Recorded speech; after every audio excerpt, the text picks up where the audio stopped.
things on my desk. It's crazy.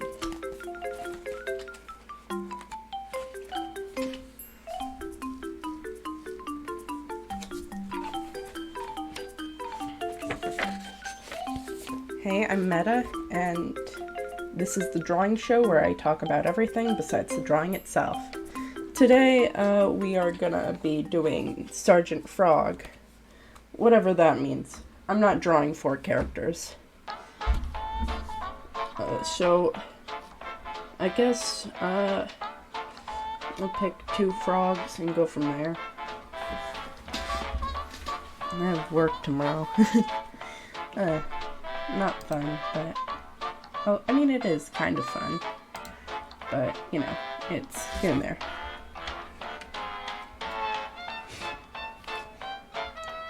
Someday I'll watch the Lackadaisy pilot. I just haven't had time to yet.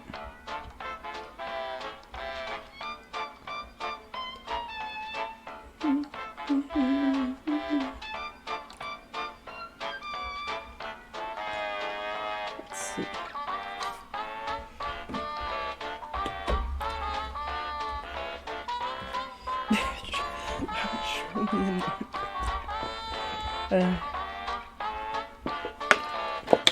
Technically, I'm a little bit late, but I was just vibing to some music and really couldn't help myself.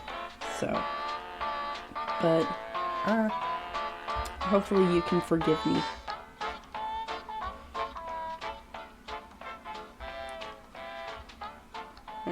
Let's see.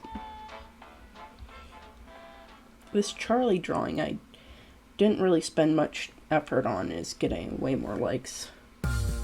But that's just the cycle of things, huh?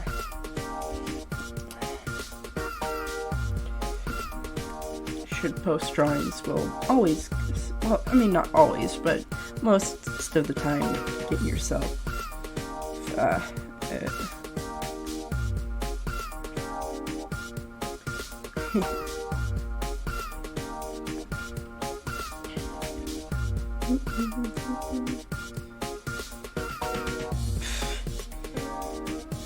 me see.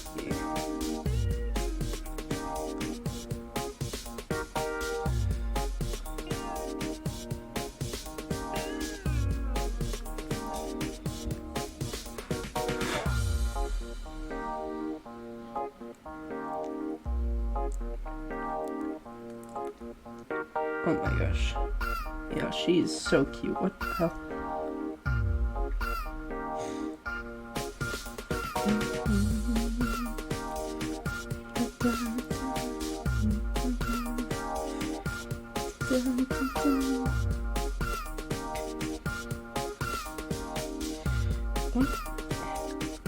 Cookie Run characters are so cute. It's just that sometimes I just don't know what pastry they're supposed to be.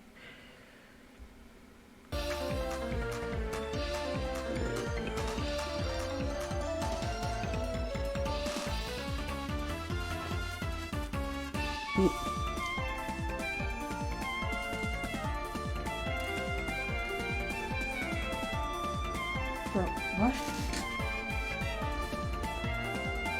Oh, that's my heater. I was like, is it raining? No. Oh my god.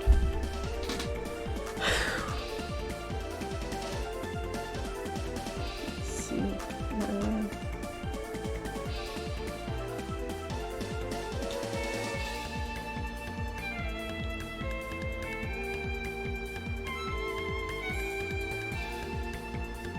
See.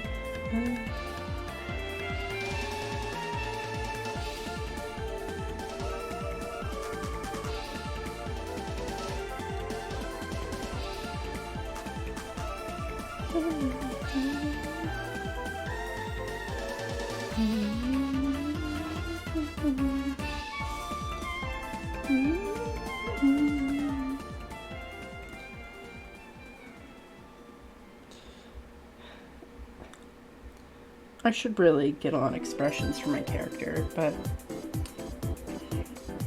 you know, I'm a little bit lazy.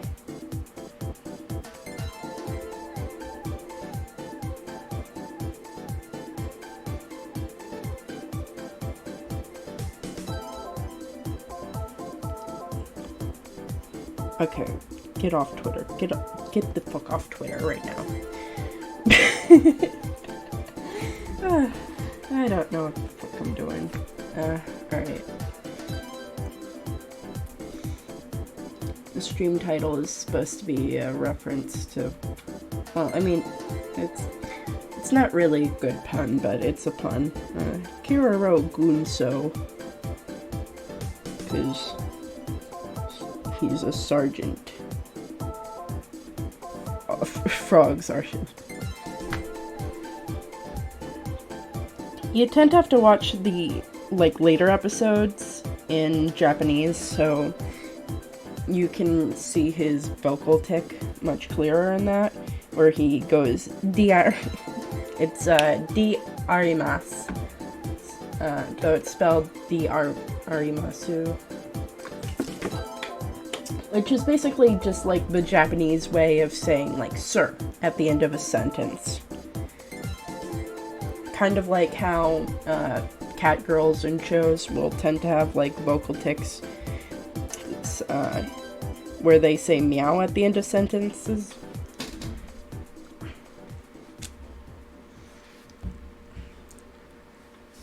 But this one's cooler. Alright, let's try and get ourselves situated. Where in the world's my pen? There it is.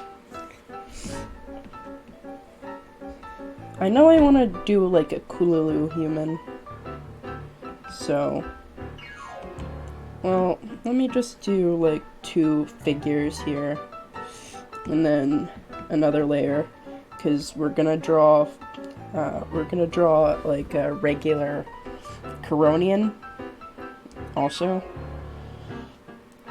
They have bodies like this. They do have, how to draw tutorials for Coronians, all of them, but some Coronians just have wild ass designs to them. Thank you for the crow gun. How you doing, Maro?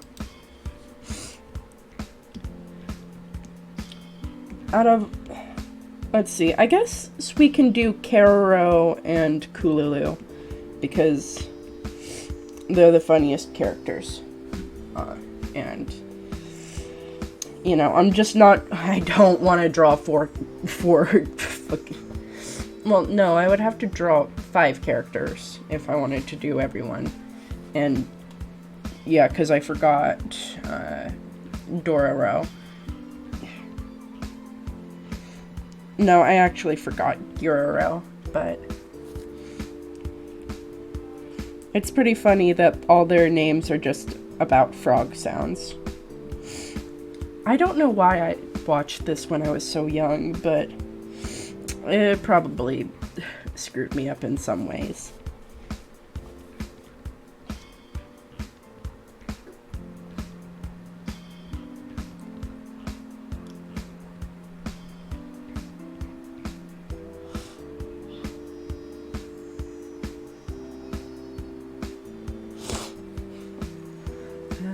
Yeah. We're gonna draw a Coronian version of a character. While we go up here or whatever. Though I feel like you should be able to get it in a second, if you won't already. Yeah. I'm finally getting off the cuff of being sick, which is nice. It was hard to do that.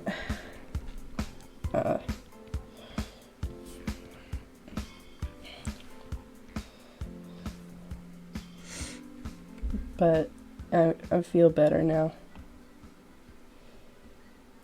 Alright. Maybe I should get some Kirby Air Ride music. That would be nice, right? I'm not too sure, actually. Sun is shining on me. It makes me feel so free, so alive. It makes me want to survive. feel so high. Today it's gonna be a brighter day.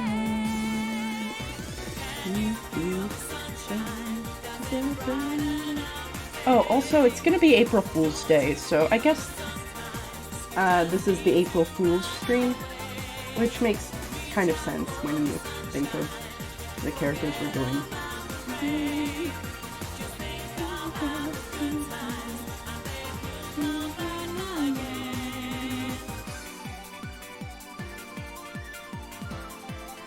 Ooh, this could be one character. Whatever.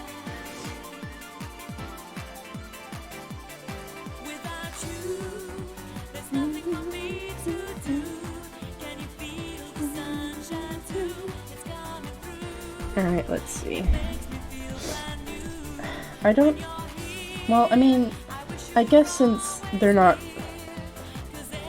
like, characters don't actually have to be from the Coronian army, so they don't actually need to have emblems on their bellies. Well,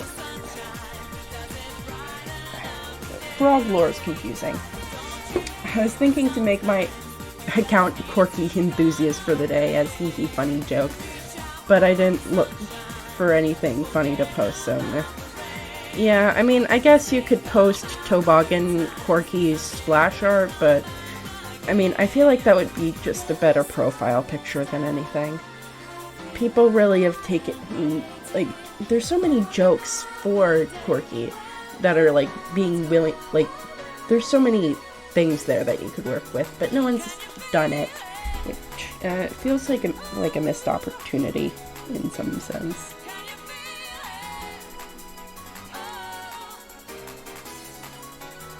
Can you feel it?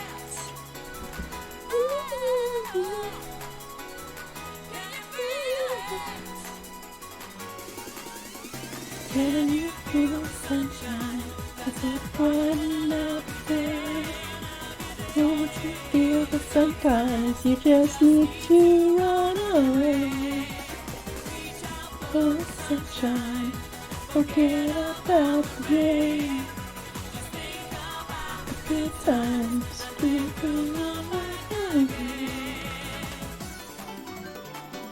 Let's see.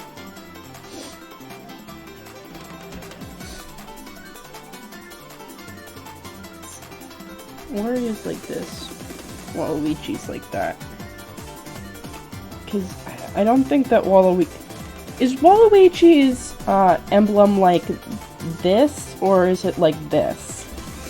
Because I feel like it's been either one at some point.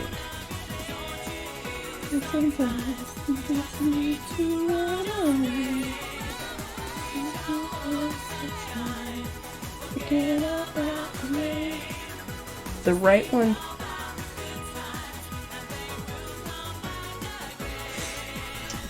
Okay, so I was right. I mean, I guess this would just look too much like a regular L, and that wouldn't make sense. Sunshine,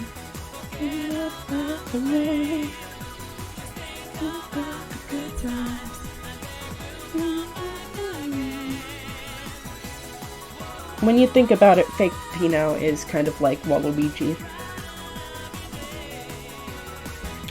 But not really. The joke is the letters to be flipped like a W from, yeah. I mean, I was just like, is it flipped one way or the other?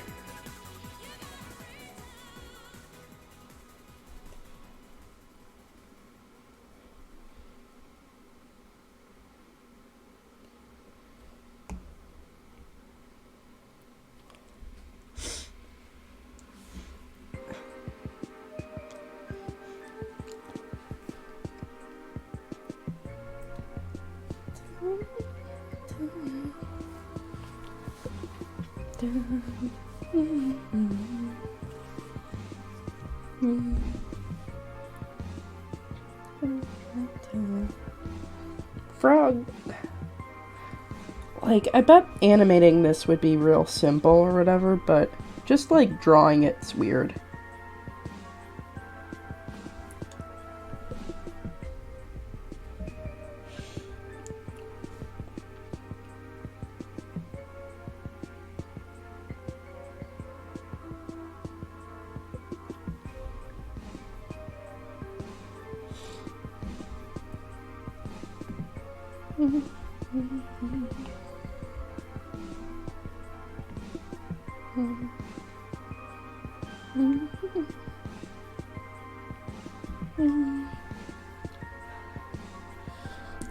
Let's see.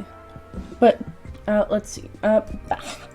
Is Keroro your favorite, out of the frogs?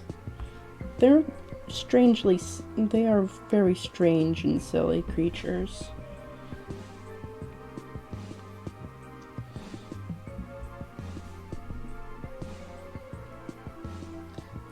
Since, like, something like this is, like, easy to draw or whatever, I felt like, doing this for, like, a warm-up, essentially, would be fun.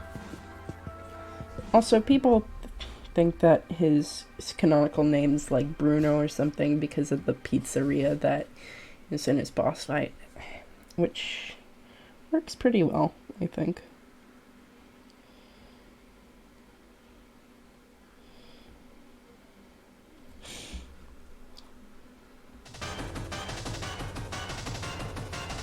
Probably.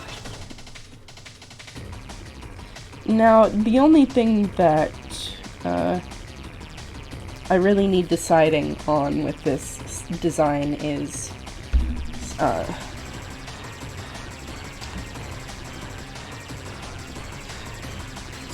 the color of, like, the skin of this frog, because I don't want to make it human skin color. Even though that's what fake Peppino's colors are, technically. I just think it would look wronger than normal, I guess.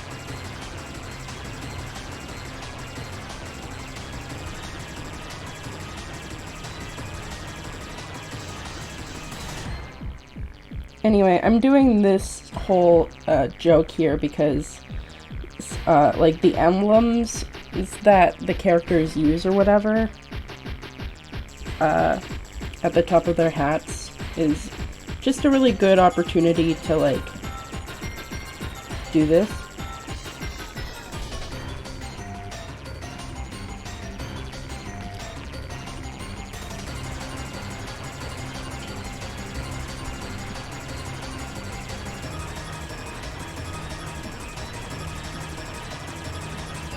Let's see.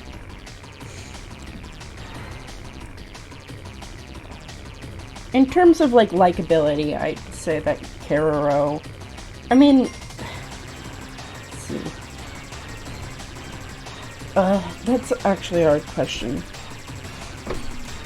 Curious, I heard this song the other day while catching some legendaries to transfer home lol. Oh, this is, Miracle Matter.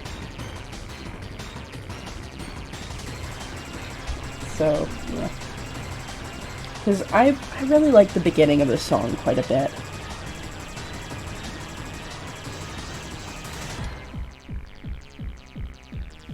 Wait, never mind.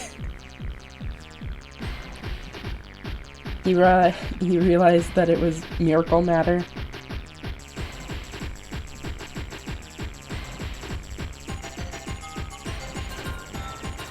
Let's see. I'm actually mind broken right now. What do you mean? It's been like 12 seconds, Jam. No, it's this one for sure. Are you sending me something?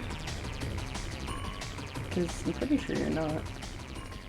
Yeah, no. But it's from Kirby 64.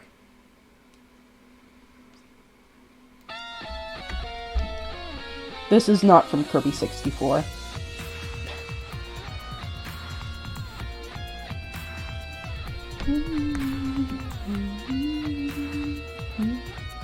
Nope, it can't be. What do you mean, nope, it can't be? Like, I know what the song is. The theme... That theme was the theme of the Legendaries back in Black and White, too. Maybe it just sounds similar. Also, I mean, like, for stream reasons, it's, like, lower than normal, or whatever. But, no, that was Miracle Matter.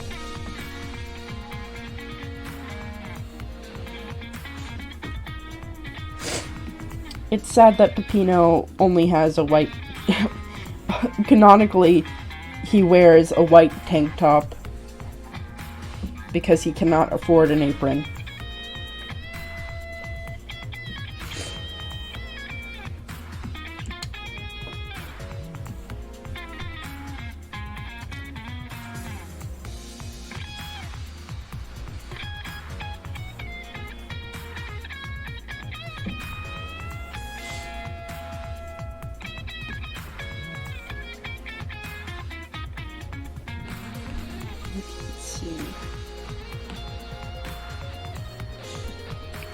Like, I feel like I know what theme you're talking about specifically, though. Because... Though, I've never actually played Black and White 2. I only played Black and White. And I was like, I don't need another... I think it was because my parents were real strict with the amount of video games we could have as kids, or whatever. So, saving up money for, like, a completely different game was typically the game plan. In those situations, even if it was shovelware. Wait, is that theme you were listening to by Silver Gunner by any chance? Let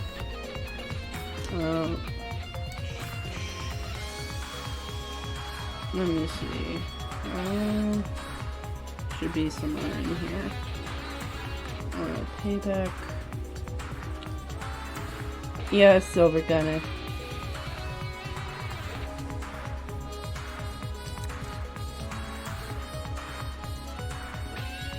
Finished the P-Rate King on the first 3 floors the other day. It's a joke remake. Well, that explains why I haven't got copyrights for it. It's actually the Pokemon theme. Well... You learn something new every day. Though I want the I need the Kirby 64 theme. Because Miracle Matter is boss fight music actually goes hard. Also, hello, Golden.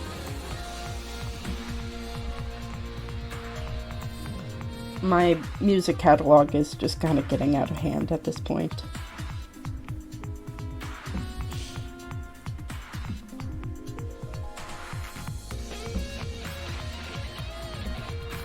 Source.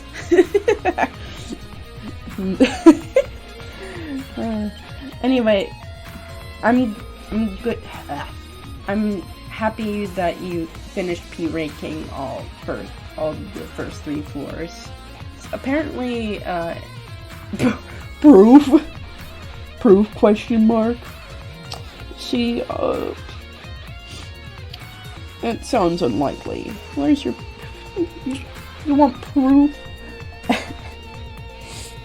I mean, like, I really do like intellectualism. It's just that there's a difference between, like,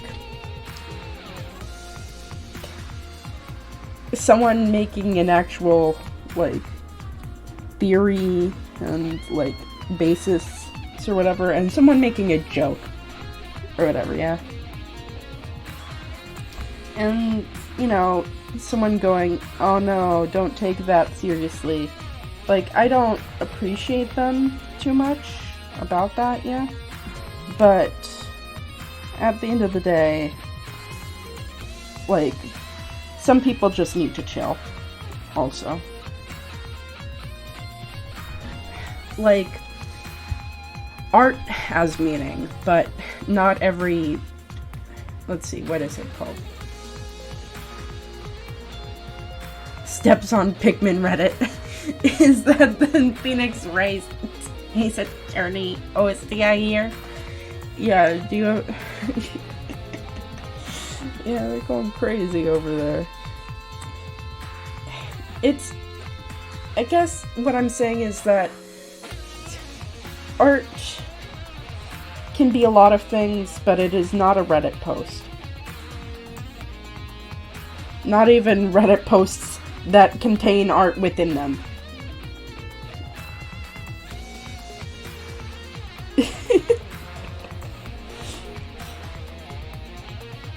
I feel like there's a lot of things that could be done to Reddit to make it artistic, but Reddit being art by itself is just an impossibility. Yeah, thanks for censoring that. I didn't really mean. It's good that you did that. Nightbot would have picked that up and you would have been screwed.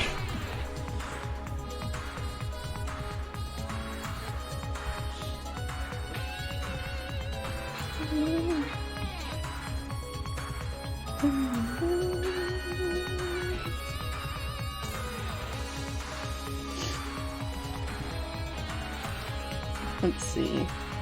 I'm making origairu pieces, and I'm both excited and also nervous to put that on Reddit because I'm going to do it. Do I need help? Do I need an intervention? Probably. But currently I am doing good, and I think it's funny to piss off Redditors with blatantly homoerotic drawings. Because nothing gets to Reddit fans blood boiling quicker than anything is suggesting that one of the main characters of an anime they like might be bisexual. Because there's no way that could be read in the subtext of any work.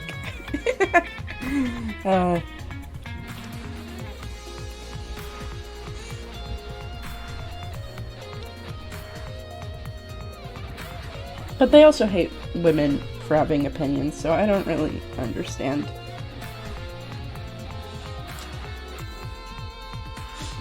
Okay, I guess here's a fake Peppino frog. In all his glory. And we can do some fun blurring to him.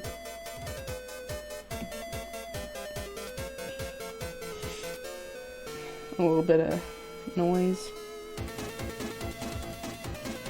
And yeah, that's perfect. Alright, now it's time to get into gear and draw something else. Because that was just a side palette for what I actually wanted to do today.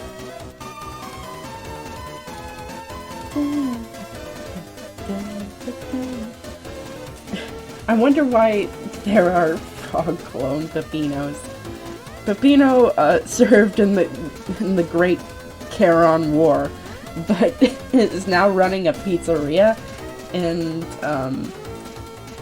the Charon army needed its strongest soldier back, and so they did that.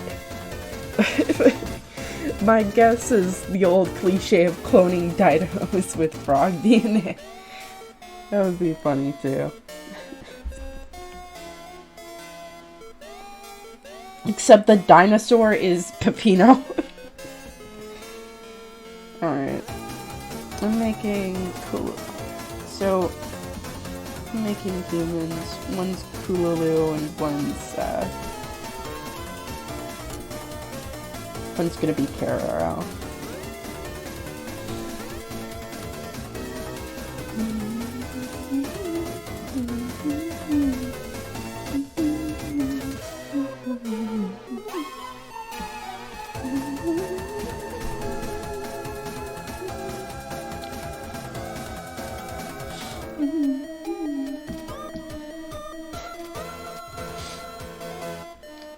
Kararo does not have any muscle. Like, the only reason why he's a war hero in the first place is that he got scared, went into a porta potty, and the porta potty was a rocket, and basically did the whole Mulan thing of blowing up the enemy forces. And that's why he gets to be Sergeant Kararo. I mean, like, he was also, like, way stronger on his original planet because of its moisture content. Well, like, the humidity in it.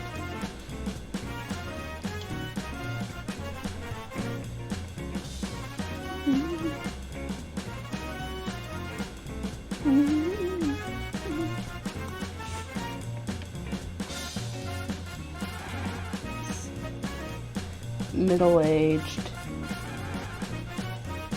And in his 20s.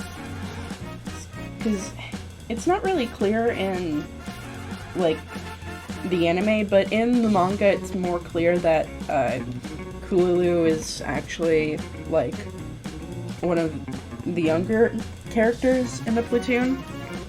Like, specifically, he calls, like, Giroro, Dororo, and Kararo old men at different points.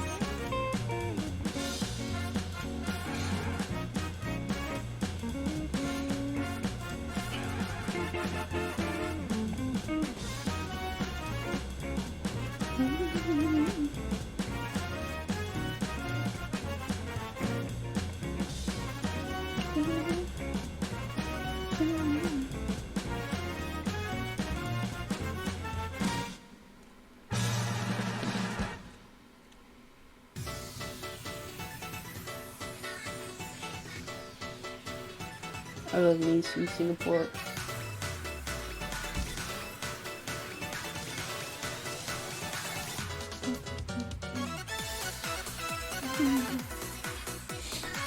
But let's see. Got a uniform.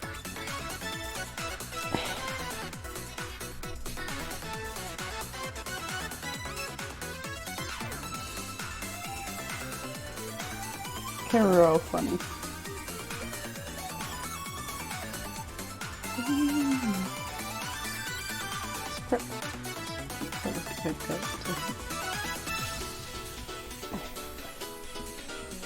I hate sketching on the iPad, but you know, because it doesn't have the same feel as paper to me. It's less intuitive to me, but I've grown up with, like, paper pencil type deals, so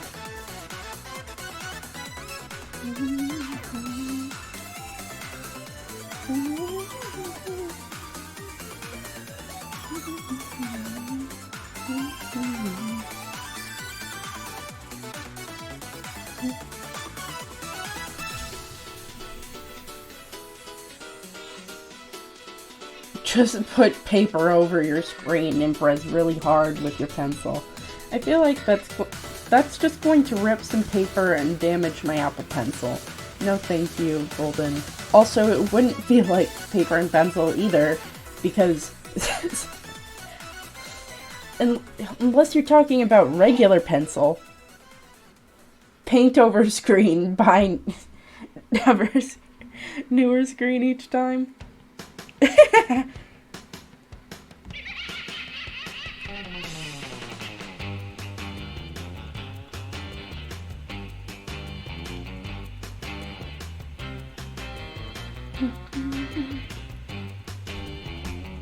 Just a little bit of an age line there.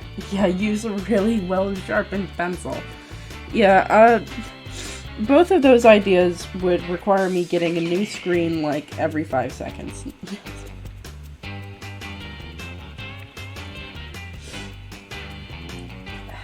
I feel like classifying Kararo as a male life is probably a little accurate. he is kind of like the definition of mansplain, manipulate, male wife. That's his vibes. Except he's bad at all three of those. He just does them constantly.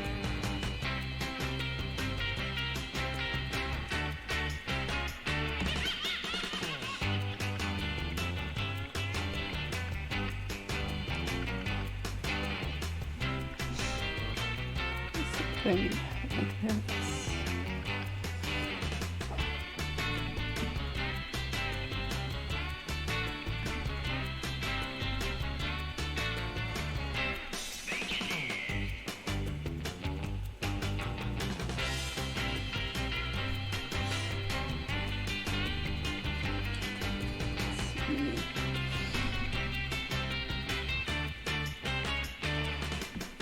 Okay. He's begging for a way out of his situation. Let's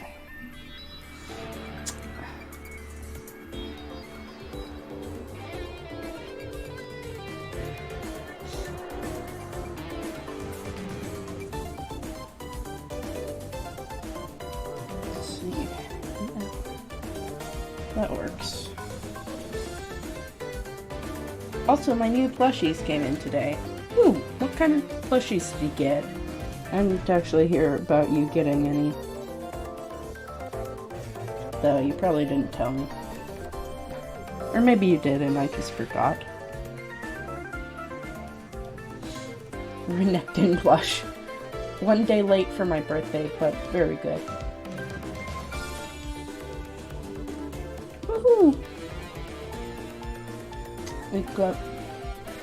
I mean, it's good to treat yourself.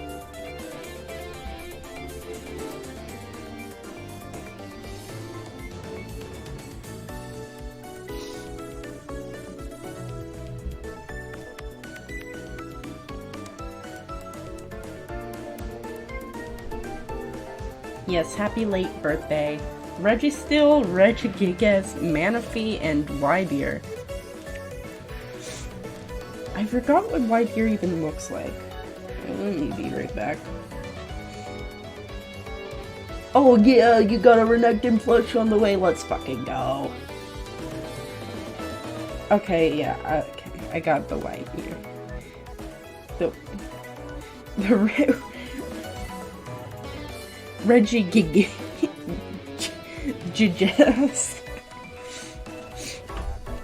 Yes, I figured it out. Yes, the better Stantler.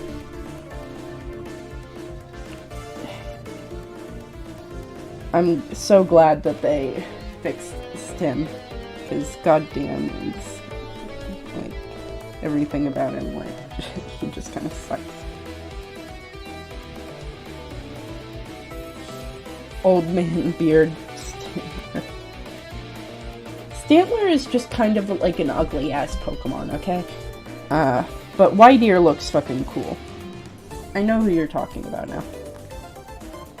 You could have just said Stantler evolution or something to that effect and I would have gotten it.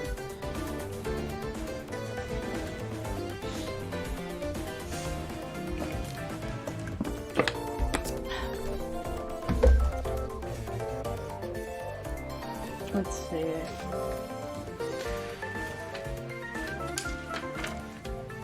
They have some great upgrades in that game. I forgot that Stantler exists multiple times per year. I mean, fair enough. I don't think anyone wants to remember Stantler. It's not like I don't think that's anyone's favorite Pokemon. But yes, Bigger Basculin fucking rules. That shit goes so hard. I love that thing.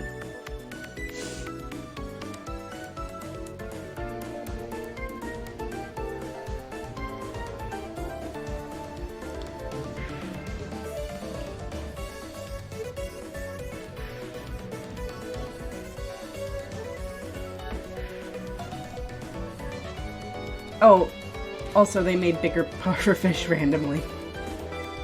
Yeah, what's his name? Quillfish, yeah.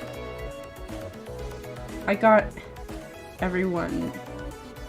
I got every single one of the Hisu forms on home without having the game. I wish the home update for Scarlet came. Yeah. Overquill makes zero sense, but I'm still glad they came out. Because, like, Quillfish is just kind of a boring-ass design for something that cool. I'm glad that Overquill exists. I feel like the Hisuian forms, or whatever the fuck, however you pronounce that, they just do a good job of, like, going hard with the Pokemon that they've been given. Even, like, Ninetales, who was, like, a pretty good design by itself, but, like, Hisuian Ninetales and Vulpix fucking, like, oh my god. And the Arcanine too. It wasn't Ninetales, actually. No, it's not Ninetales. Ninetales is Alolan. I'm talking about Zoroark. And Zoroark is actually a very cool Pokemon. I fucking love Zoroark. Though, its ability isn't really all that handy. Well, in normal Pokemon gameplay when you're not playing with friends.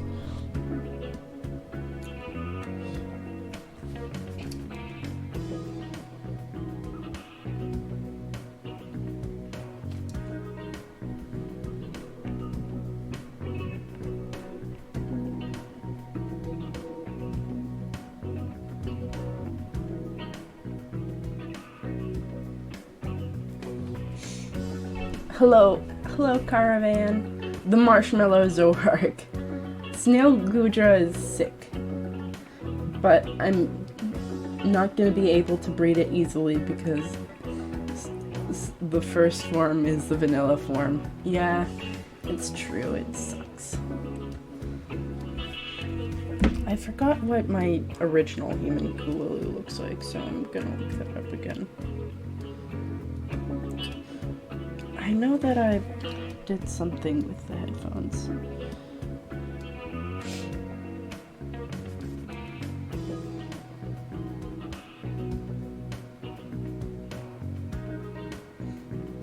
They're sick, I hope they get better. Yeah, I hope they get better too.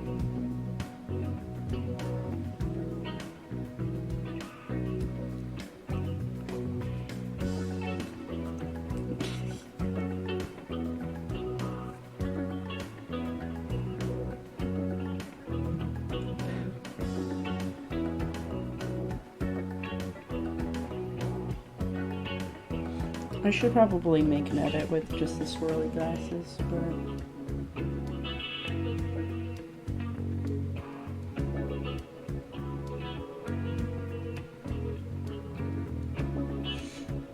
Lol, that photo you posted, they are going to bed. What photo are you talking about? I've not done anything. Oh, that one. They are not going to... Tucking them in. Also, nose pass evolution. Oh, no... The Probopass's evolution was strange. I don't really remember what it looked like, actually. I just remember Nosepass's original line being fucking awful.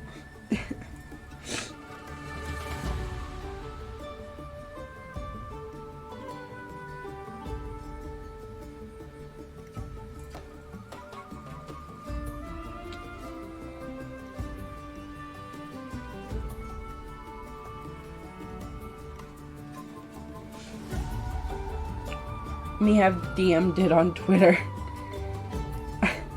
I think it has eyeballs that pop out. Oh my goodness, everyone is tucked in. With a more prominent mustache. I mean, I think that's cool. Also, yeah, you got your Manaphy, you got your Nosepass, you've got your Regigigas, your Registeel, your Barrel, and your Whiteear. I don't understand why Regigigas has to suck so hard.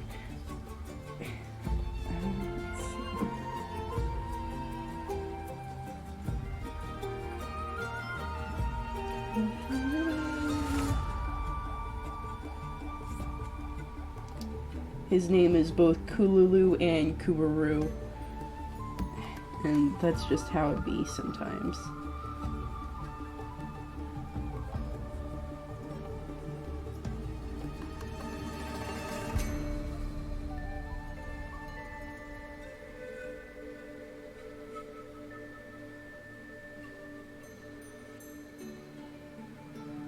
Okay, here we are.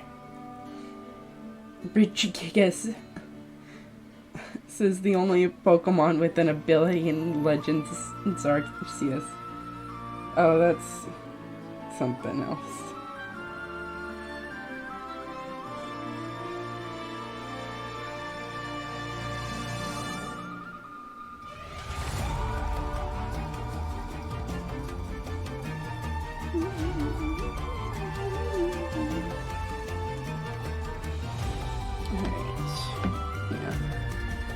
I gave him a ponytail in this.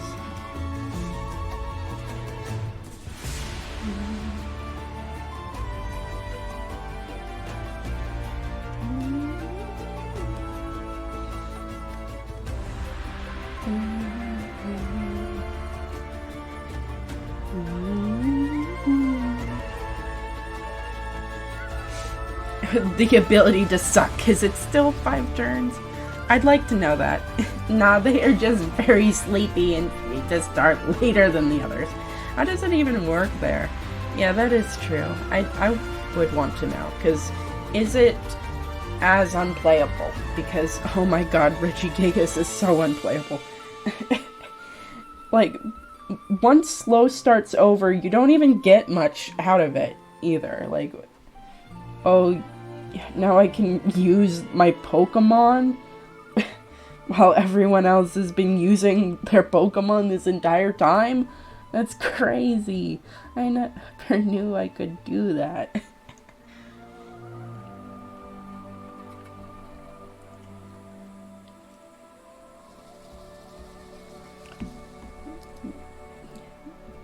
Get up here.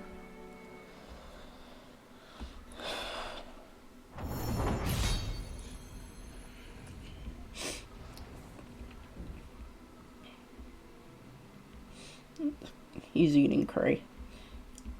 Anyway.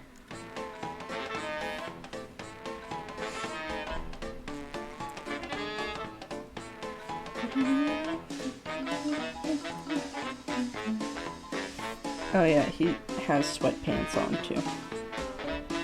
Really, he's he's not in work gear, like, at all.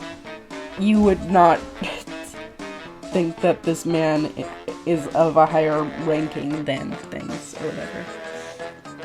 It's an automatic status effect that works like an ability. It's literally an Exodia level, literally Exodia level requirements with little playouts. A little less bad, but well, yeah, like, now that my Pokemon's finally charged up, what is it gonna do? Wow. It just sits there. What an incredible feat. The only situation where you get Regigigas on turn 2 is like in a double battle.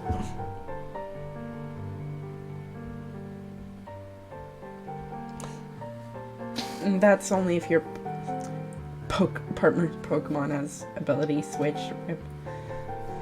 Regigigas is kind of cool and doubles for Sword and Shields. They can nullify it with Galeria and Weezing. Oh yeah, that's nice. Though, someone has to be, like, really, really dedicated to wanting to use Regigigas out of literally anything else.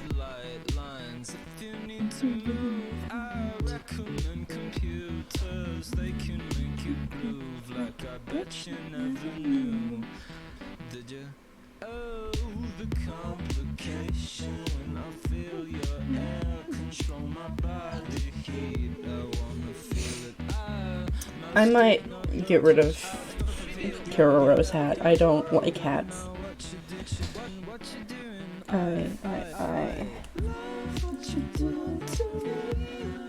That's it's goofy that it's 5 turns as well. Exactly, like not even like abilities like bulk up take that long to use. Like if it worked like rollout or something, it would be nice, but it doesn't. And it doesn't even work like a dragon dance of any kind either. It's just bad. Like if it was like a few dragon dances like as an ability at the start of battle or whatever, that would be kind of cool. Like you're sacrificing like abilities like earlier in the game for like destructive power and like later turns or something like that, but of course you would have to survive.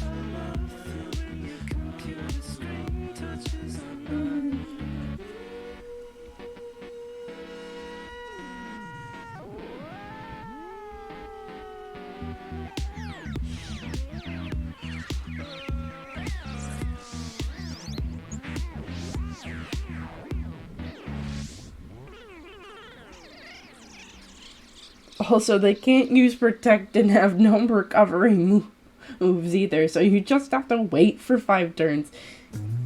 They were like, hey guys, how about we make the worst Pokemon to play ever?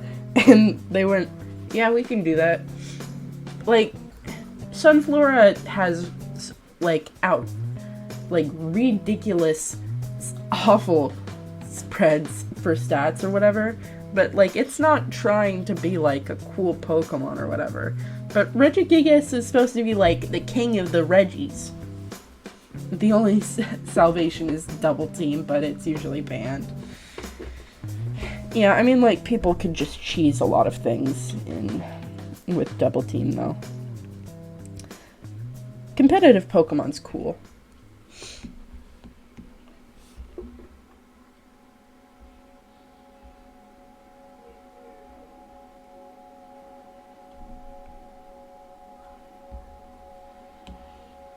Do like a edit of him just with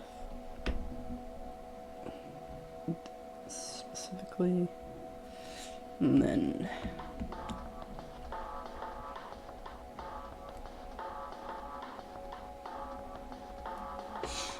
me tired, please wait 5 turns. There's an enduring legend about that states this Pokemon dode continents with ropes. But, guys, he's just so tired. He's so tired. He needs his rest. He's so sleepy. He's so eepy. Regigigas would not survive Kirby Air Ride. By the way, they should bring Kirby Air Ride back. That shit was so fucking fun.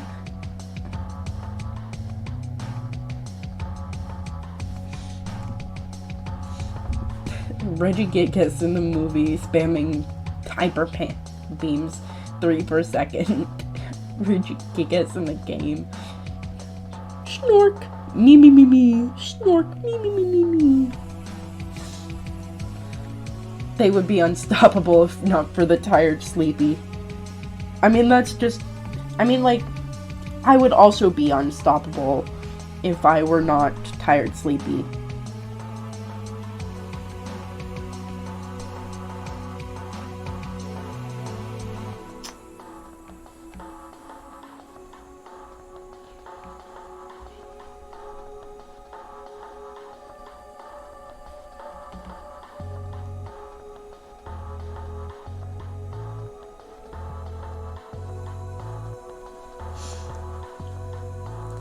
It sounds nice to me that the sounds it makes in the movie are also sound nice to me. The sound is a bit extra robotic, like Regirock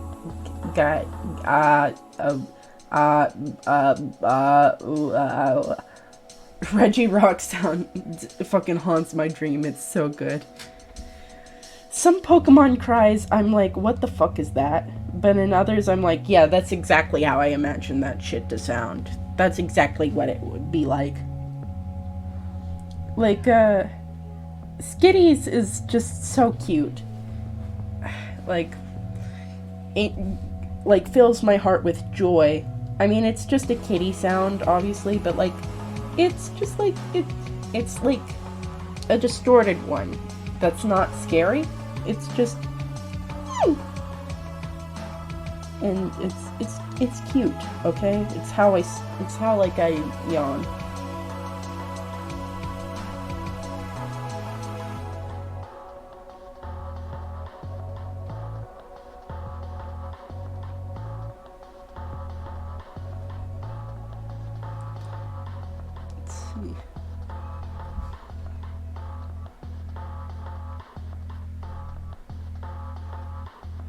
Kuro. Shaman has one of the Pokemon sounds of all time. So true. Wobbuff is still king. I mean, Wobbuffet, like, that's just a perfect line right there, you know? Why not Wobbuffet? They don't need anything else. Though, I mean, I guess I take -1 point from them for the lipstick variant, because I feel like it would be way funnier if you just could not tell the gender of these things. Though, in my personal headcanon, it's just like someone decided to put lipstick on certain Wobbuffets for, like, zero reason, and that's not even, like, the real thing anyhow. It's not the real body.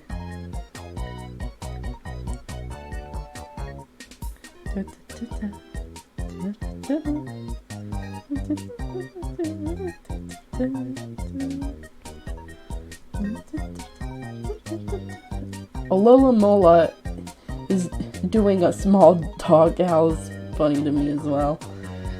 I can't really remember many Pokemon cries at the top of my head, but yeah, it is.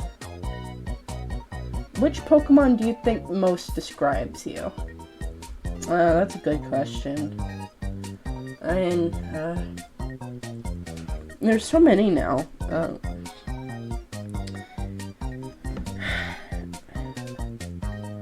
Not just the one that you'd want to be, but this is just like me IRL. Yeah, I know.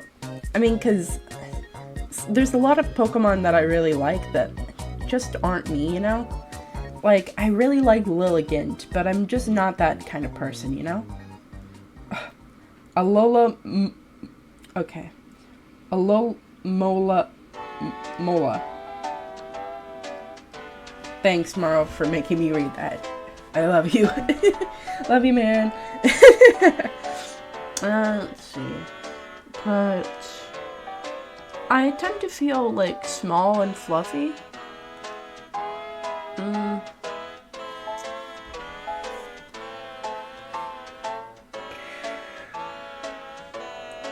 But, like, I don't really think I'd be like you missed a mo in that. I'm sorry, guys. I don't know what I was thinking in that critical moment.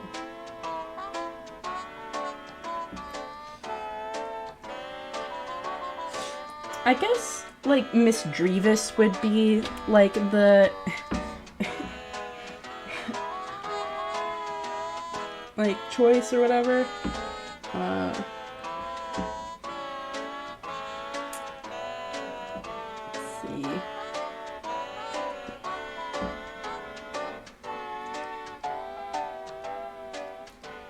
That or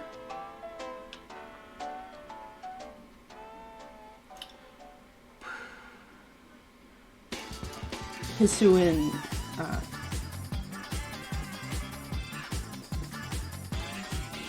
I would either be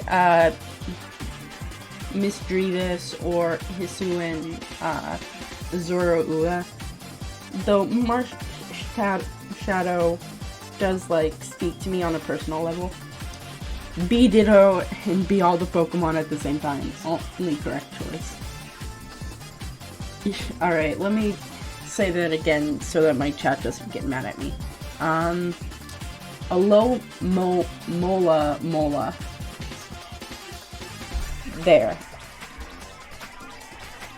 using my comprehensive reading skills, I did that. I thought a car just drove by.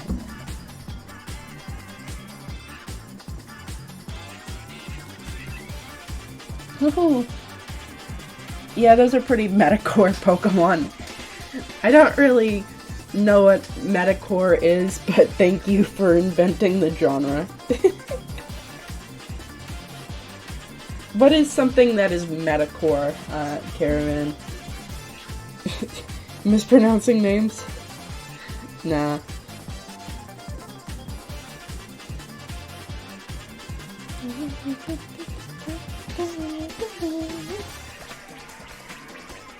Let's see.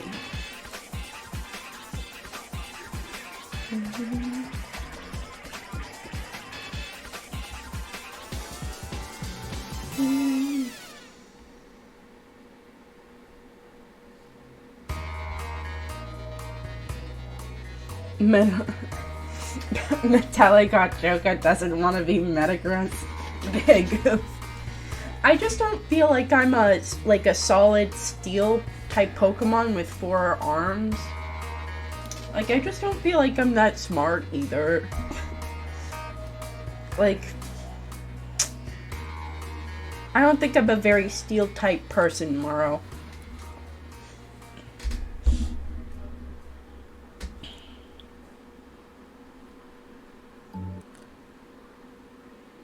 I'm not no pseudo legendary.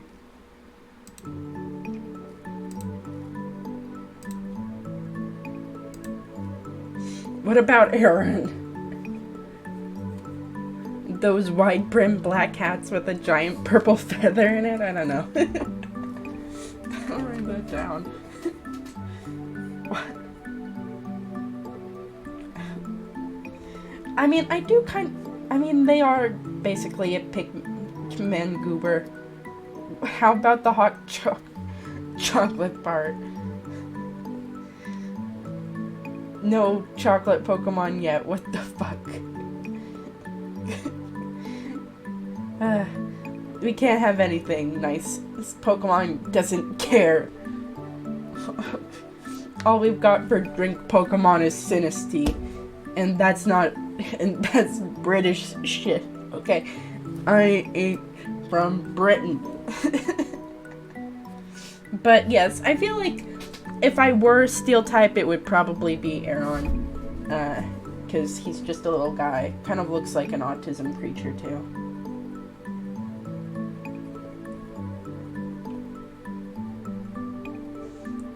If Metacore is a wide brimmed black hat with a giant purple feather in it,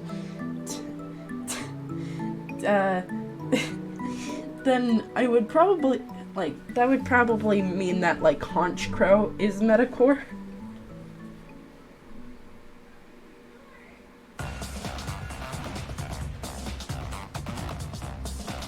But yes, Game Freak. Yes, that is literally Honchkrow.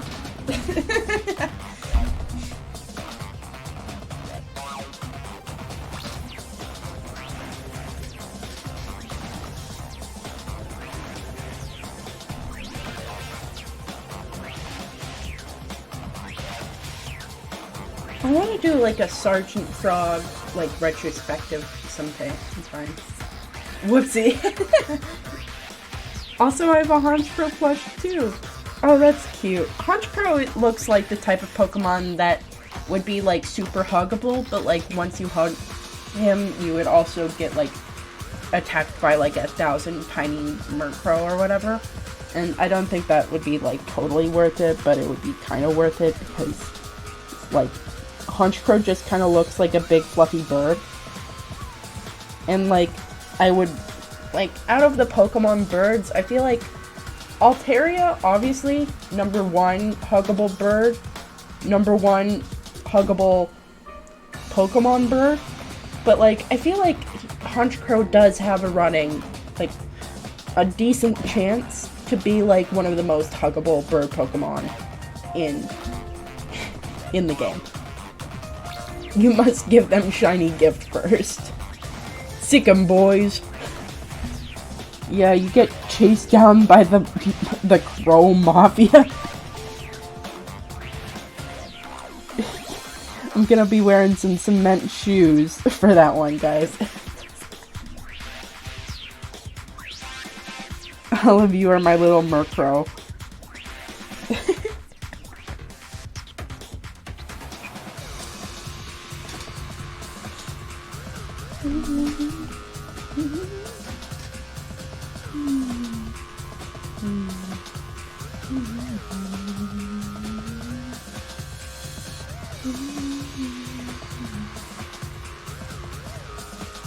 Let's see. Oh my god.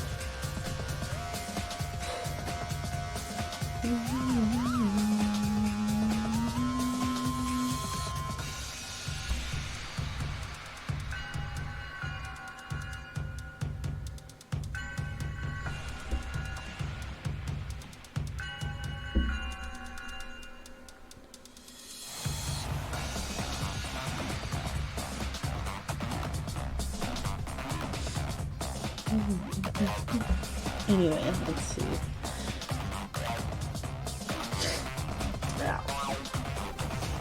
I think one of the least huggable birds is like mandibuzz, but like I feel like like there's a lot of questions you have to ask yourself when you think about these questions. Like, would you hug a seagull? Would you specifically hug Wingull? Would you hug a duck? I would totally fucking hug Farfetch'd. That guy deserves it. Like, he just looks fluffy. Like, not fluffy in the traditional sense. Mandibuzz is still quite fluffy. Yeah, but I feel like the bones in the design kind of, like, ruin, like, the huggability factor a little bit, you know? Like, on the scale of, like, huggability. Yeah. Like, Wingull is really fucking cute. But it is also a seagull, so that, like, remove some points from it. Because seagulls are God's mistake on this earth. Though I would not hug. I would not hug Pelipper. It's like 90% beak. Wingull is just M. Wingull would have to be like that. But yes, Skarmory would be like really like the worst bird to hug. I mean, I guess like Zapdos and what is it? Moltres would also fucking suck to hug. But like I feel like that would just straight up kill you. But like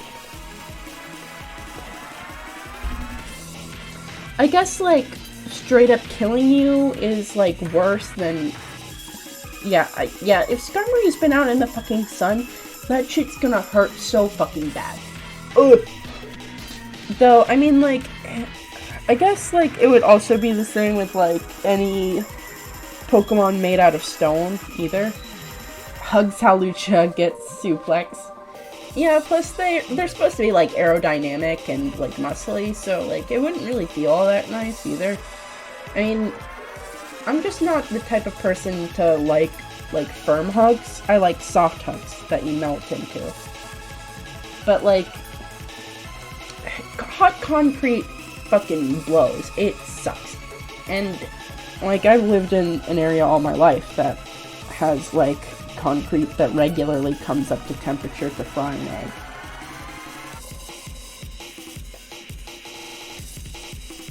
But yeah, let's see. Mega Altaria probably is the fluffiest, most huggable creature. But like, let's go back to like Gen 1 birds, and you've got like Pidgey and the other one. What's the other one? Spearow. Spearow looks like it would be awful to hug. Like, it looks like it's wet. Like, it looks like it's, like, greasy for some reason. Like, I don't think I would even want to eat a Spearow, okay? But Archeops would be a nice hug. because they're fluffy and they're nice. Like, they're like visibly fluffy. Like, and I feel like that would be nice. Also, they would be at like the level in which you could hug them, like a normal person.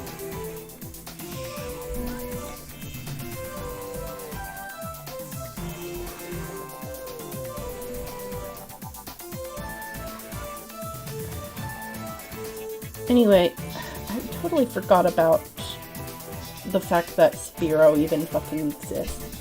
Gyarados, best Gen 1 bird, yeah. What about Tropius? They are bird adjacent. Double type fly. Gyarados would not be fun to hug, because fish are not fun to hug. I would know that. Aerodactyl. I mean, I guess if you like hugging lizards, that's the one. But Tropius would be weird to hug because it's basically a tree, essentially. Porygon B-Bird, I would totally fucking hug a Porygon. Are you kidding me? That thing's either gonna be like, there's 3 ways that I think that, like, a Porygon would feel like. It would either feel like clay, it would feel like gummy, or it would feel like plastic. And all 3 of those options would be pretty alright to hug, you know? Anyway, Tropius is, like, tree-like or whatever, and it's weird to hug a tree. Like, rough, like, I don't like the way that bark feels. So, unfortunately, I would like to lay, like, next to a Tropius, but I would not want to hug a Tropius, no. The biggest thing about Spearow is that its shiny form looks slightly like Ho-Oh. Hey Mom, can we get Ho-Oh? No, we've got Ho-Oh at home. Ho-Oh at home.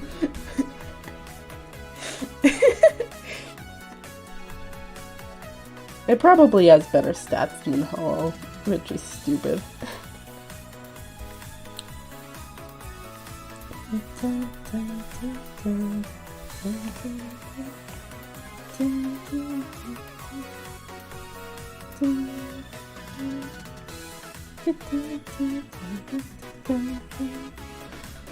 Anyway, let's see.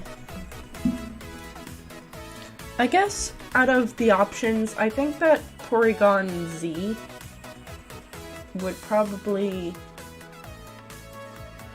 be like... Porygon Z would definitely be the one that feels like plastic.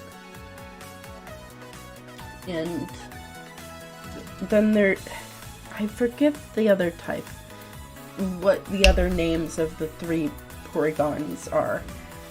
I know it's Porygon Z, Porygon, and then the other one. I bet it's probably like a popular Kanto folk story. People chasing down what they think is Ho-Oh, but it's actually just shiny bird. Yeah. I actually like using Fearow in Gen 4, only if I breed one with Drill Peck. Porygon 2.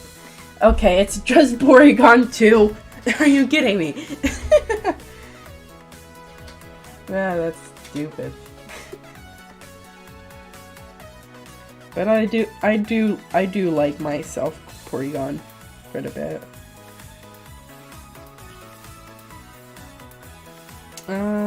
So yeah. Porygon 2 would be the one that feels like clay. And Porygon specifically would feel like gummies. So, you know, like Gushers or whatever. You probably don't actually have them in your country. But, like hard gummies that have, like, the edges to them. That's what I imagine the original Porygon feels like. And then Porygon Z feels like plastic. I love that they cost such an extreme amount in Gen 1. Yeah. I don't know what the fuck they were doing back then, but, you know. It makes it, like, a little bit fun. Just to see, like, the amount of fucking jank or whatever.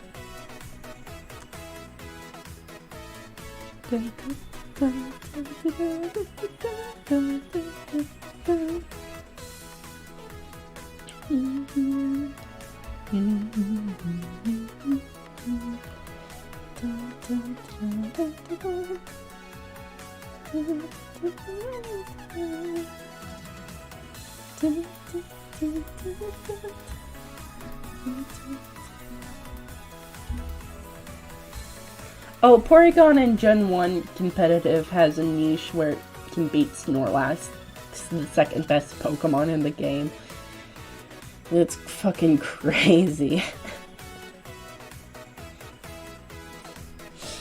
Like, there just used to be, like, objectively, like, the best Pokemon for everything. Like, there still technically is the best Pokemon for each thing in each game or whatever, but, like, it feels more like based on what playstyle you're going for, or whatever, if that makes sense.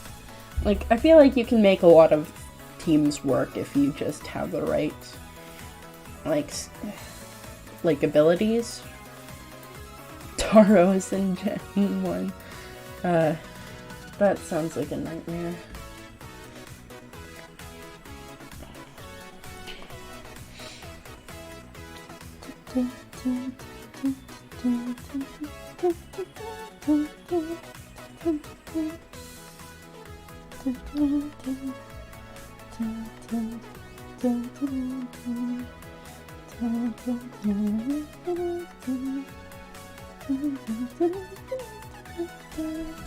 Yeah, this bull is going to use Ice Beam.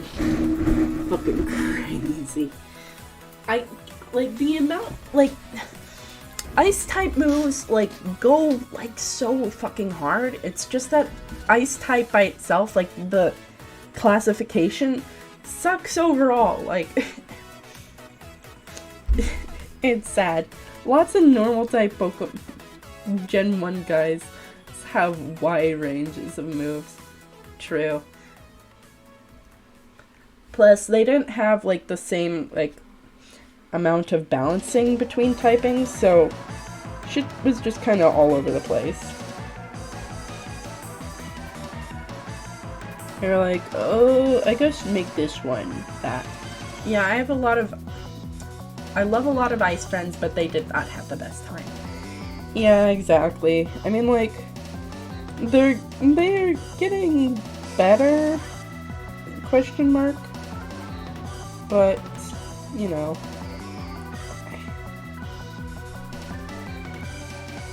It's just that so many things are, obviously strong against it, that, it's better to have, a water type with an ice move rather than having an ice type Pokemon use the ice type move.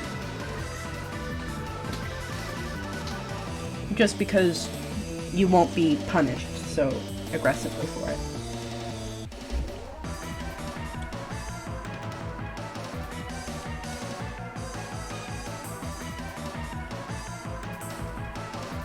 I'm trying to do the new Samurott raid right now, and I hate everything. I am so sorry for you, Morrow. Raids kind of just fucking suck it.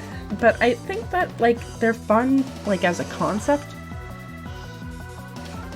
But, I feel like they just... something about them just kind of feels wrong. And I don't really know how to describe what it is. They definitely need to make it neutral versus fire, neutral versus water, or resist water, etc. Yeah, because as it is right now, it's just, vulnerable to, so many of, the main types of the game, or whatever, that it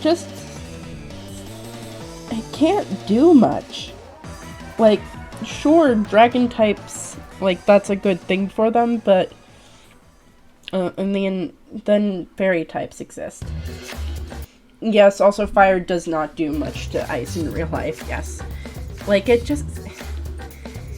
In real life, ice does not melt under fire until, about, a few hours, whatever.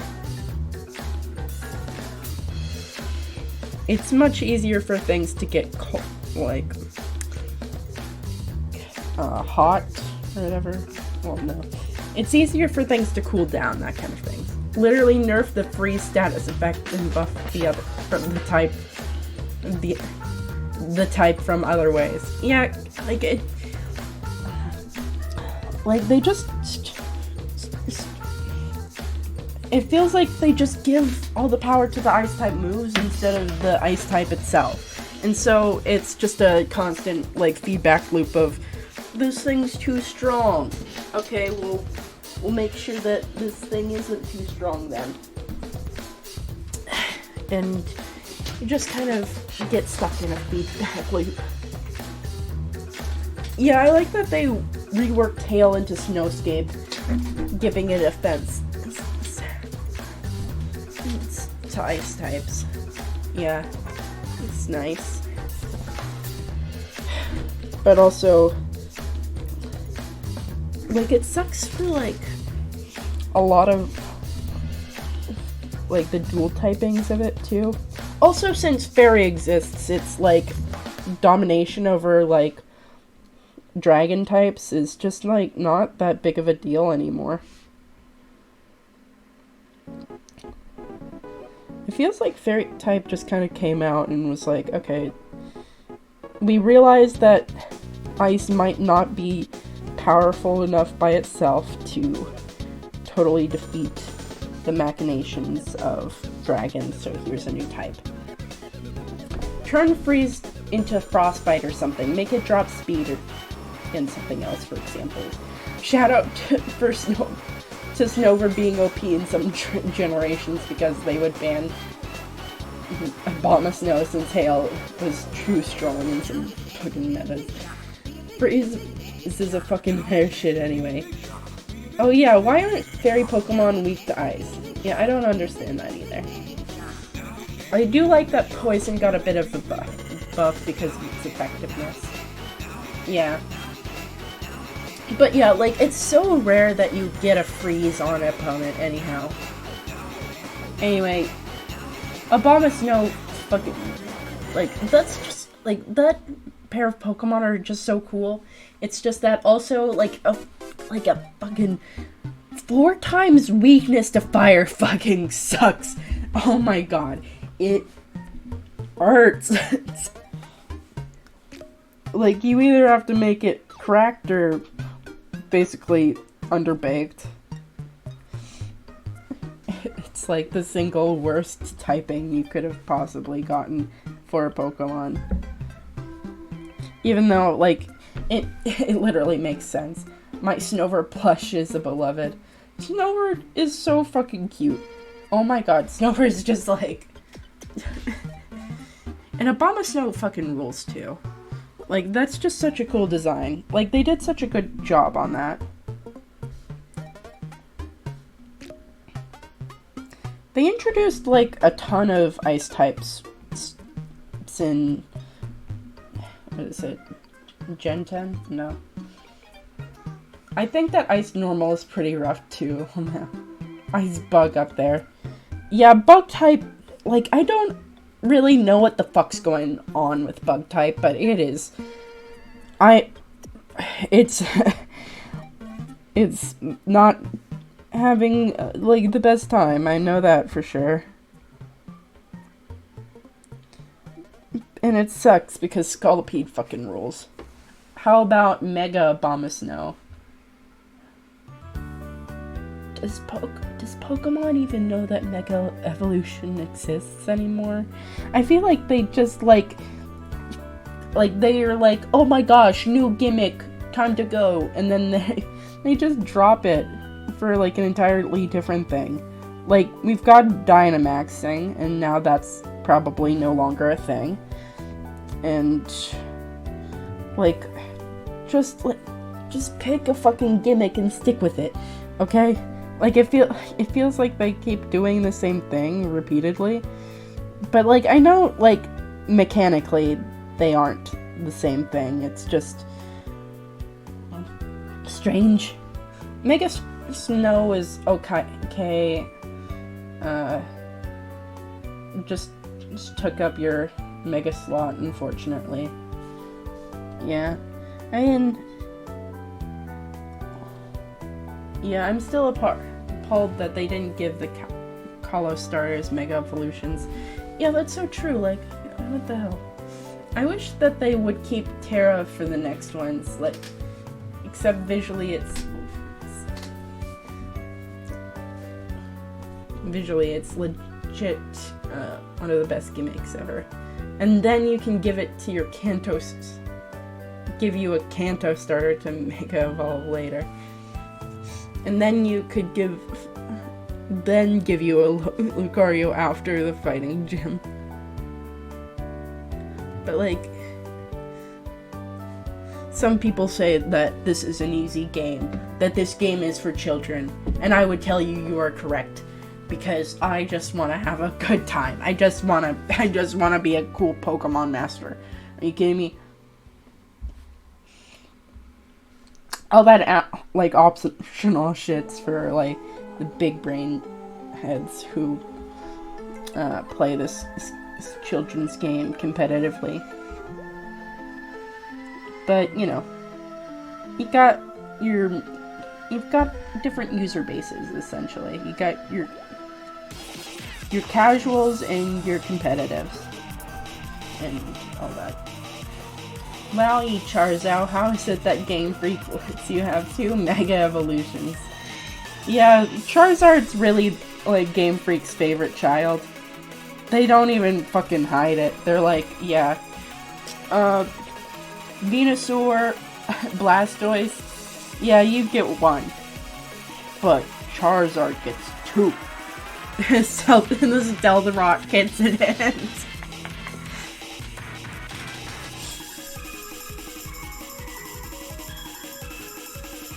Me when I set up all 5 of my spike traps on the opponent. They should just have like a move that's called like Bear Trap or something that acts as like an arena hazard. I think that would be fun. Like it's a lumberjack adjacent Pokemon or whatever, and like it would set up like the Bear Trap and then something, and then it would have kind of similar animations to Crunch, how it is now, or whatever.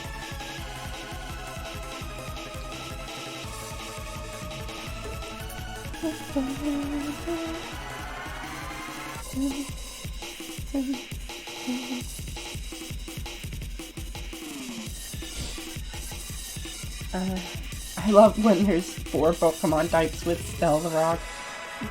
4 times weakness. Yeah.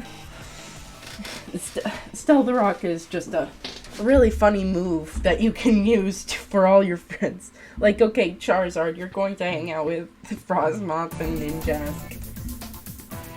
Yeah.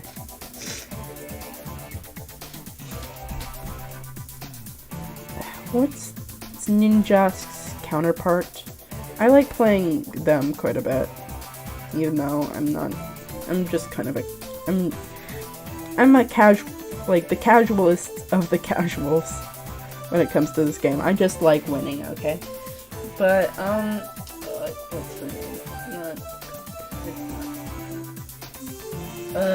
It's gonna drive me. Yes, Shedinja.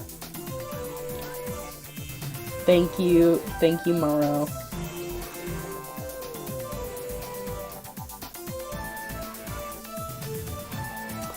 So, I wish that, like, what's it? Spiritomb was cooler. Like, I feel like it could look so much cooler, but it just doesn't. Like, I think that giving it, like, a Mega or something would be cool. Or just some other form, because, like, they've done cool shit to lame Pokemon before. Like, Stantler was totally fucking lame, but then they gave it White-Ear, and you just, like, redeemed yourself in that sense. Oh, I love Spiritomb. I mean, like, I like its visual effects, I guess. It's just that, I don't know, it just doesn't work for me for some reason. It's not really... It's fun because I can't really...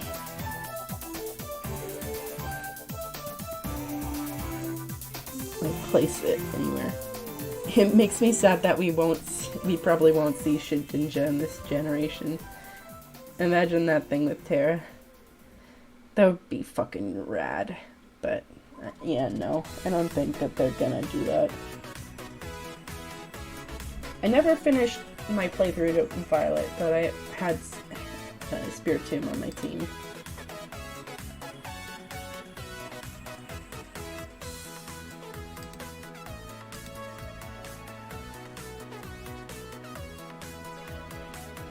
Alright.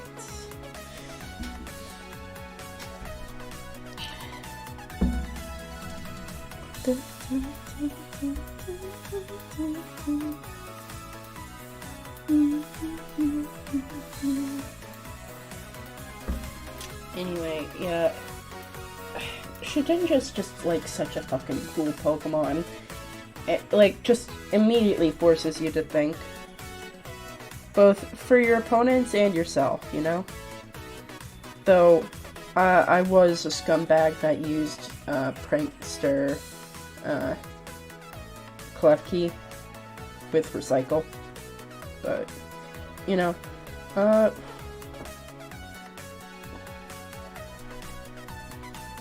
I never said I was honorable.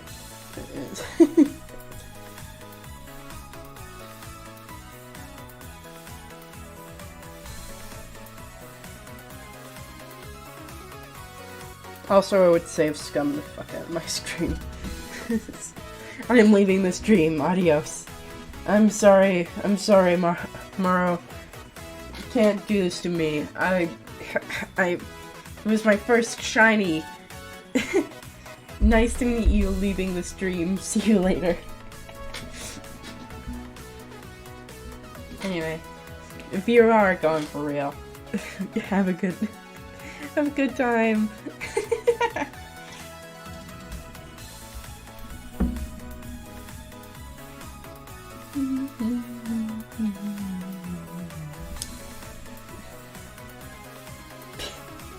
Well played. Oh yeah.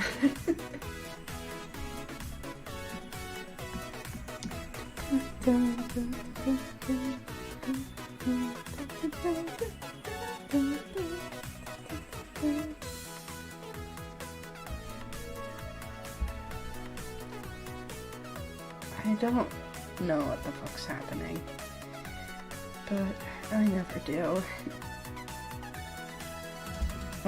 Let's see. That dog emote is it stares into my soul. Why are you like this?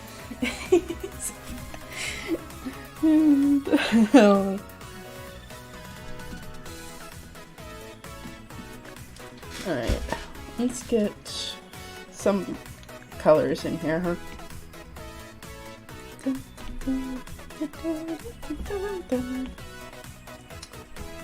Alright, let's see. How are you enjoying these designs so far, chat? I don't even know if like, some of you don't even know what Kiroro Gunso is. I'm just assuming that you all know what this show is. And not explaining shit. Though, I would like to do a retrospective on this series at some point. Just because it's, like, so close to me, I guess. It's not all that deep, but it's fun, I guess is the best word to describe it as.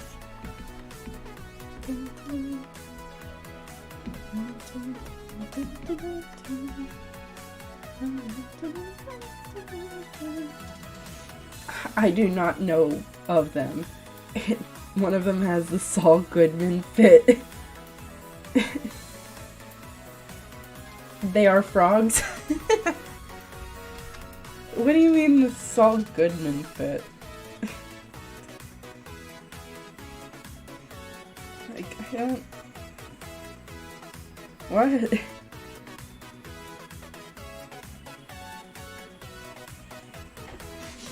The one on the right. Okay. Well,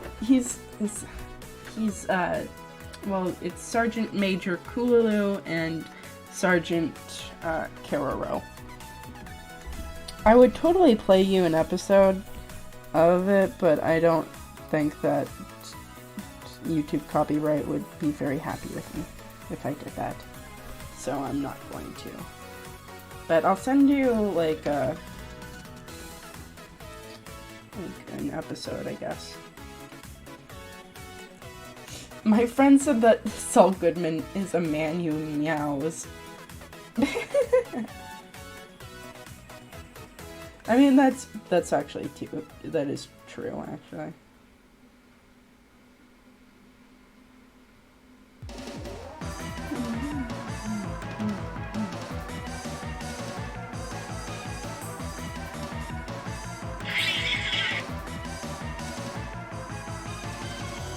This is recorded on a TV, oh my god.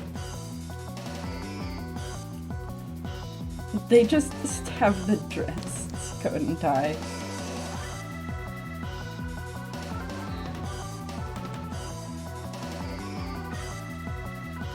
No.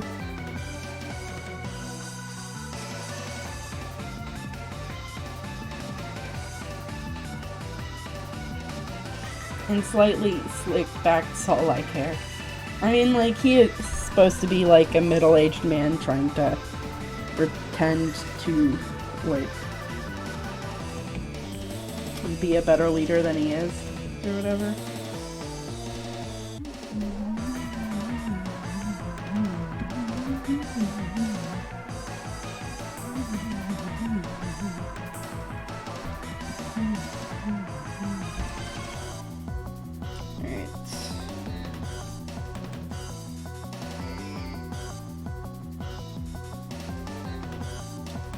There's always a dark shadow over Kululu's face.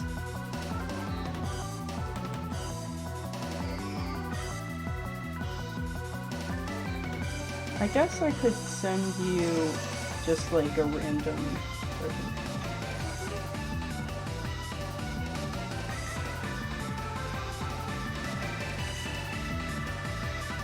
Let me just send you like a good episode of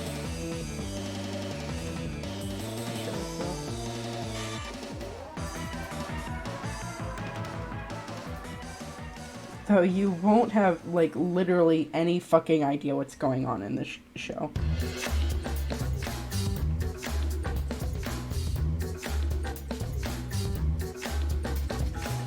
Yeah, give it a watch.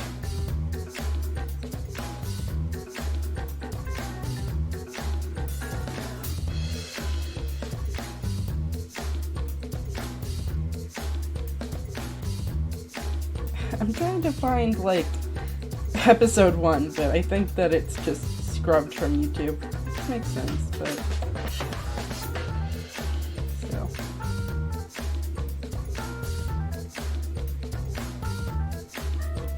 The funniest streamer meta for avoiding copyright while watching clips while they play is when they play some music over it. It's also make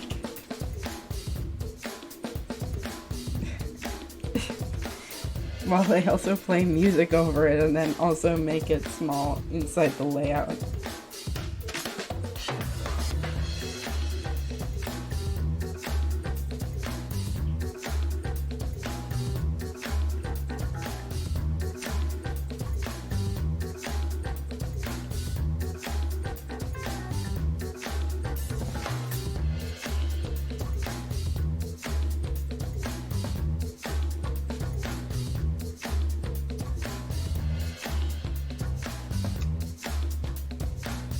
Like this. Oh, whatever. I'll just send you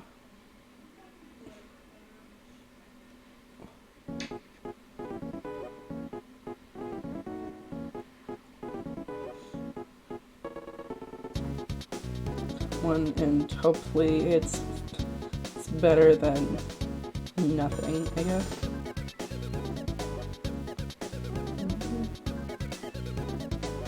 Alright. Let me just do that. And you can have an opinion, I guess.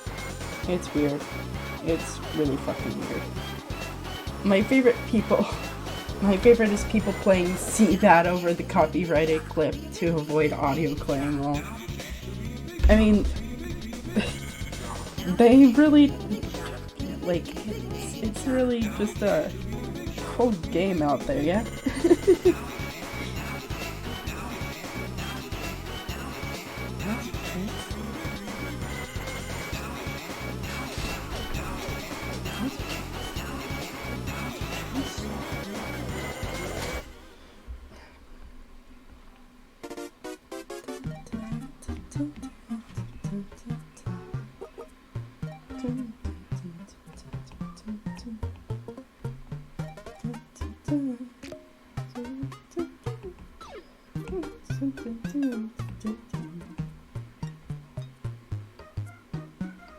Let's see.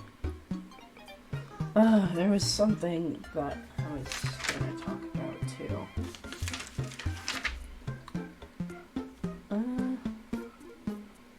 I've been watching Family Guy clips like for the last few days. Even though I don't even really like late season Family Guy. I mean, I don't really like early season Family Guy either. I mean, I like it better than later seasons because it's an actual show with actual characters. But like something like about like later season Family Guy is just like weird. I don't understand. Anyway, my favorite characters are Cleveland and Chris. And I guess I do like Carter to a certain extent.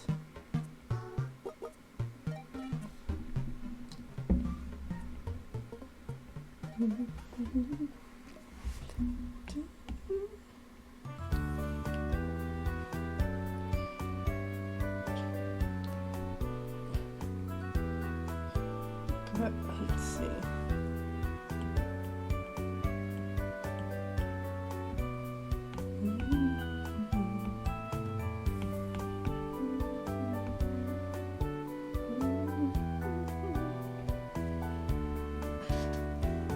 Remember that time when Meta talked about Family Guy?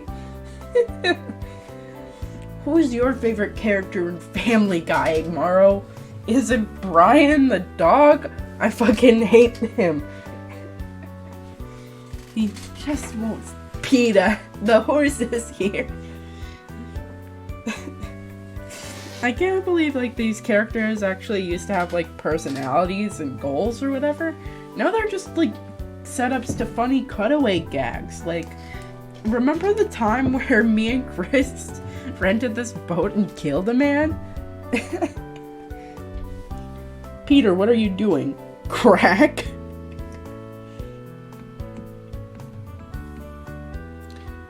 It either has to be Lois or Stewie, though. Alright, what do you like about Lois?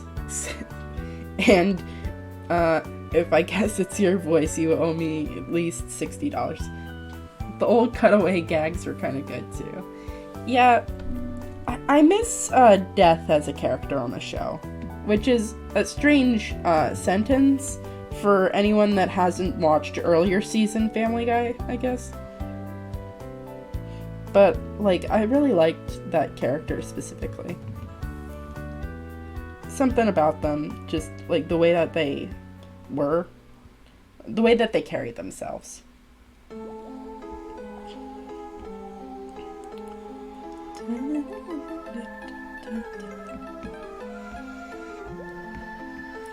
My favorite part is when, my favorite was when Stewie and Brian were talking in a park, and then Stewie was like, we better get out of here. Though, it gets dangerous after dark, and some animals leap out and fight. Hehe, this reminds me of the time I submitted $10 to MetaMare's Ko-Fi. Herbert is the best. I fucking hate Herbert's voice, man. It is annoying. But, like, fair enough, fair enough.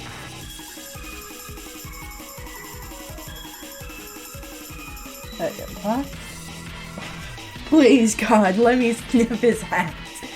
That's all I want. Now I want more. That line is fucking good.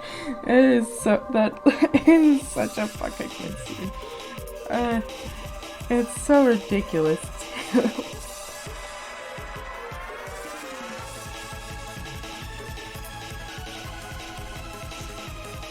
That bit, it's so good. Oh my god, Brian, look out. I love that scene. They tried to make you feel sad for Brian, but oh my god, he is the fucking worst. I hate that man. Good riddance. Honestly, I wish that we had more screen time with Vinny. I think that he could have been, like, pretty funny and, like, a nice change up to the status quo, but no, we don't do anything. Actually, yeah, I only like Lois and Joe because of the voices. Like, Joe is such a sad state of a character. The monologue of Quagmire telling Brian why it sucks.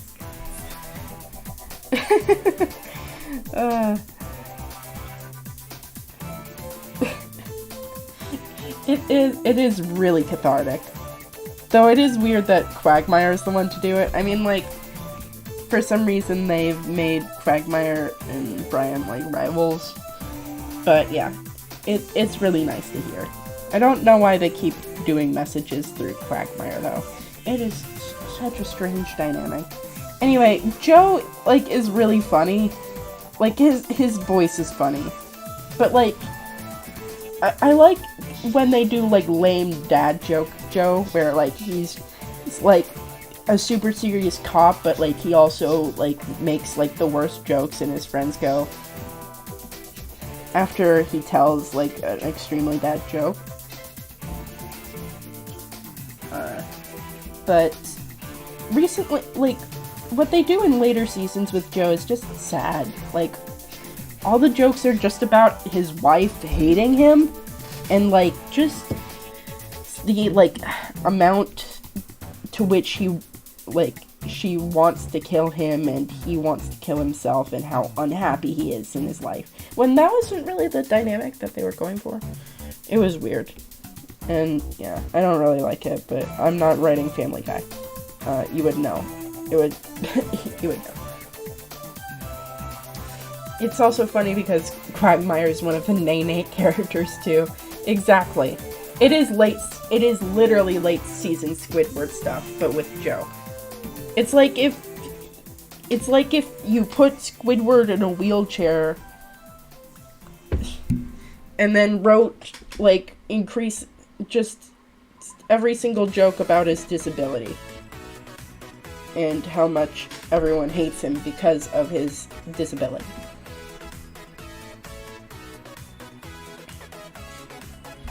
That kind of thing.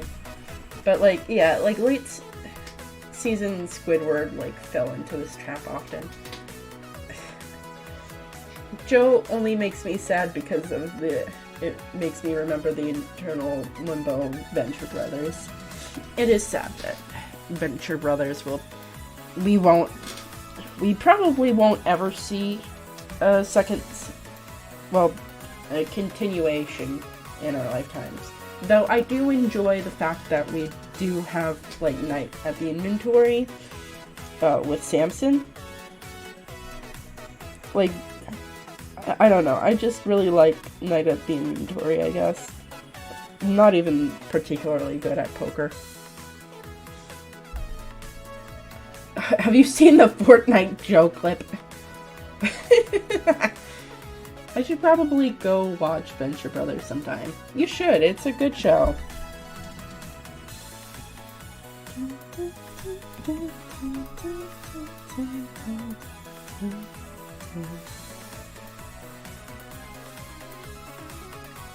Anyway, I don't think I've specifically seen the Fortnite Joe clip, no. I have seen, like, the Cleveland just fucking rapping on all these sons of bitches. This clip, though. I like that one convo in Poker Night 2 where he finds out that he's Ash's great-great-grandkid. Yeah, that was really cool, actually. I like when they do, like, little lore bits like that. It's fun. And I know it's, like, probably not even canon, but, like, it's so nice.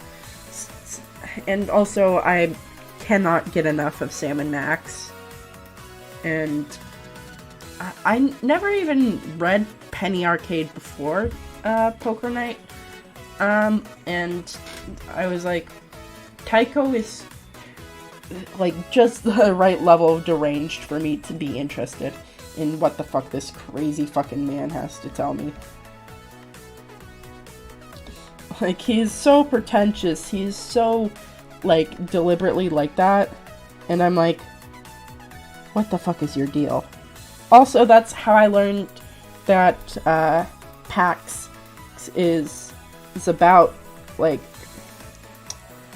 Penny Arcade is what PAX stands for. So, yeah, that's pretty cool, I guess. It's a better legacy than some webcomics that we might never talk about. Like, what the fuck is this? What is this?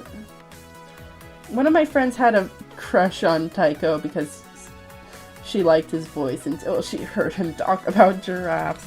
Come on, man, that's like Pax from League of Legends. Let's go.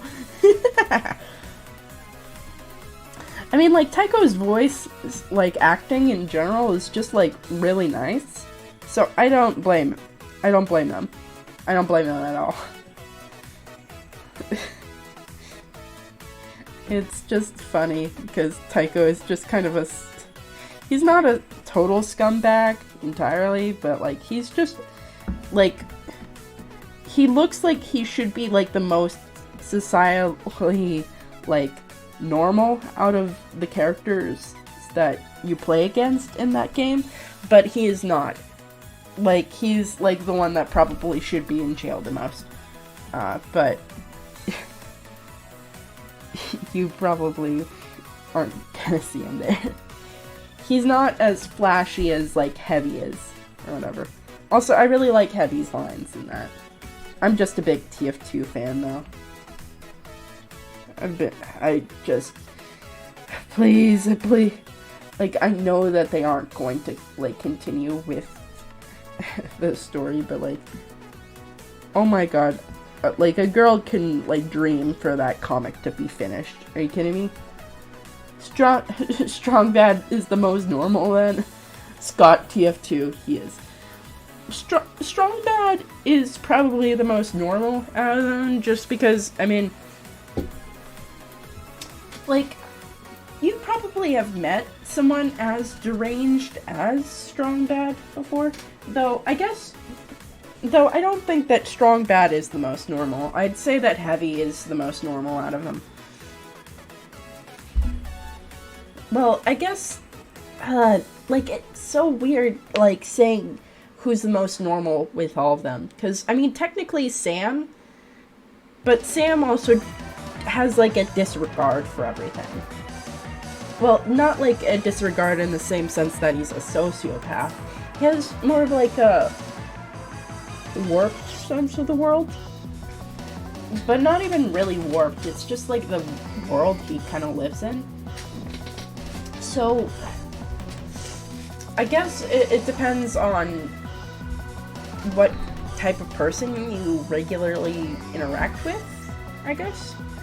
Because Heavy is, like, a pretty normal person, like, by technicality, yeah. And Strong Bad is, like, the least likely to be put in jail, I guess. Like, I feel like he's committed, like, the fewest amount of crimes out of um, that lineup that we got there. Which is saying quite a bit.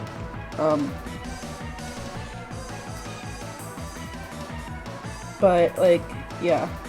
I guess if the question was who would I, like, feel most comfortable, like, talking to,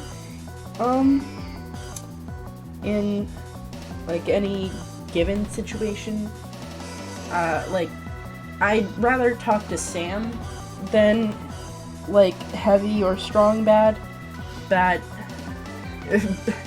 But yeah, Sam is canonically just as normal as Max is, yeah. I mean, they're husbands for a reason, guys. It's just, they're freelance husbands. GLaDOS is entirely normal and friendly. Oh, so true, so true. I feel like they made, like, Poker Night 2, like, way more normal. Talking with Heavy would be like talking to a European uncle. He kind of just talks, like, a little bit like how my dad talks. But like a nicer version, I guess.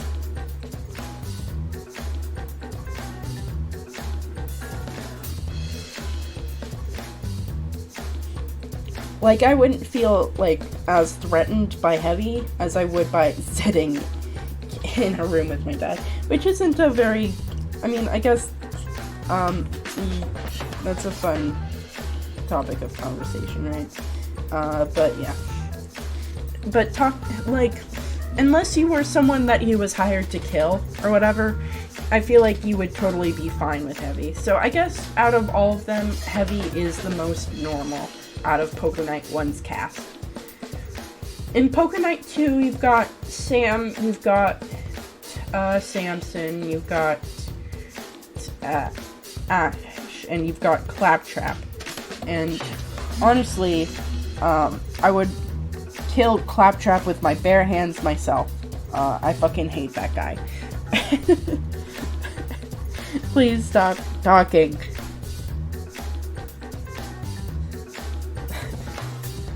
Also, GLaDOS can do way better. The only things I miss about working at a grocery store near me was talking to all the older Armenian and Filipino people. Well, I mean, yeah, that's kind of like the thing about it, is that once you, like, stop going to that, hey, Claptrap's a good person. Well, he might be a good person. That doesn't mean that I have to like a good person, okay?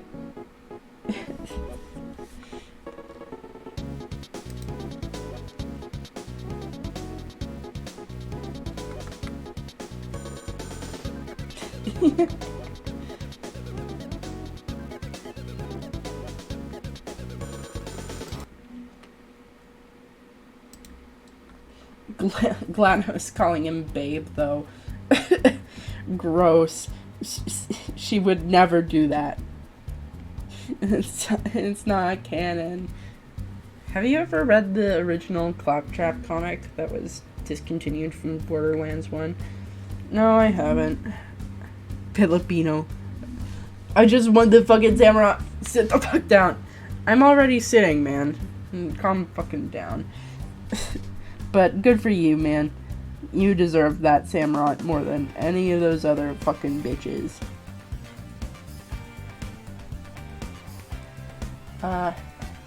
Is very sad. It gives reasons for why Lilith and the other Vault Hunters might hang out with them. Yeah.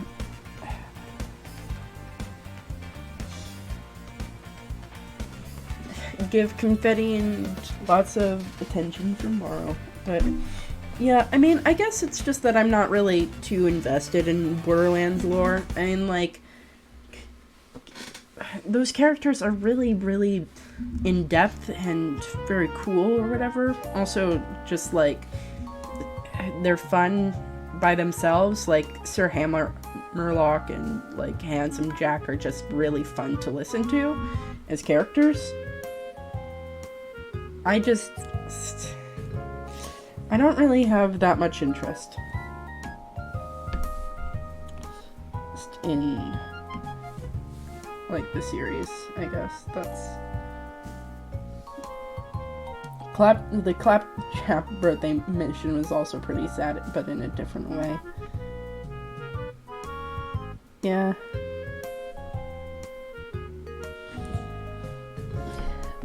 I think that if I actually got deeper into Borderlands, I would care more, but yeah. I like that they gave Krieg proper depth too. One of the better characters across the whole series now.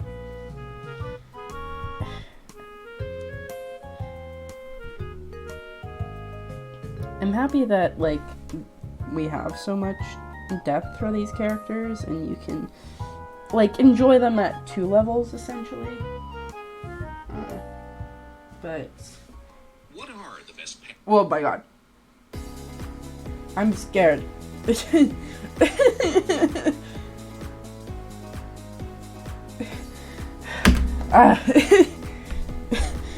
TV Skyen jump scare.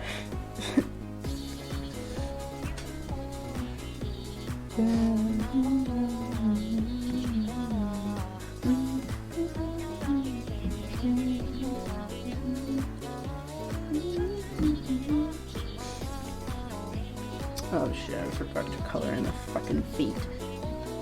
TV ad jump scare.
Kululu is my favorite fucking character in this goddamn show. Even though he's probably technically the worst out of all of them. Like, morally, I guess. But, like, he just facilitates, like, every fucking plot within an episode. Like, they literally couldn't do anything without him.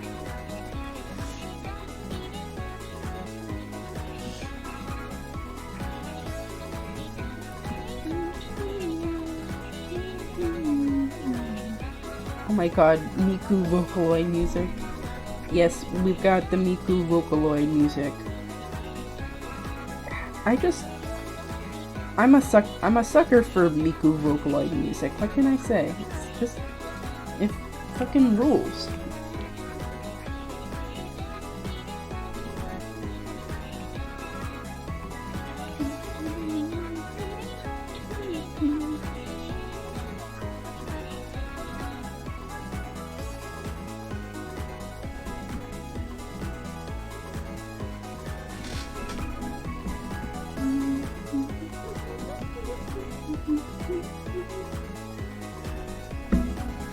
Though I couldn't tell you the name of it, because there is zero name for it. Like, it's one of those YouTube uploads where they literally don't have a name for it on it, or whatever. It's a pretty cool feature. Though, it also makes it harder for people to access said music, or whatever. But I guess that's the entire point of it.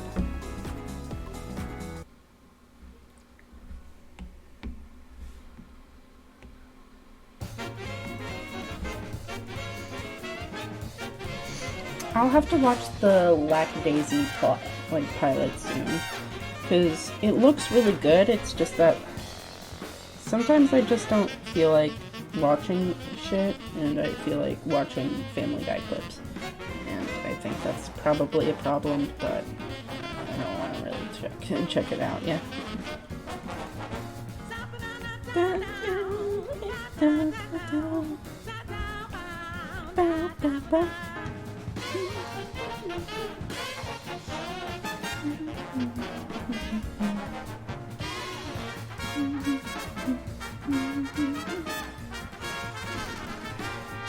Let's see.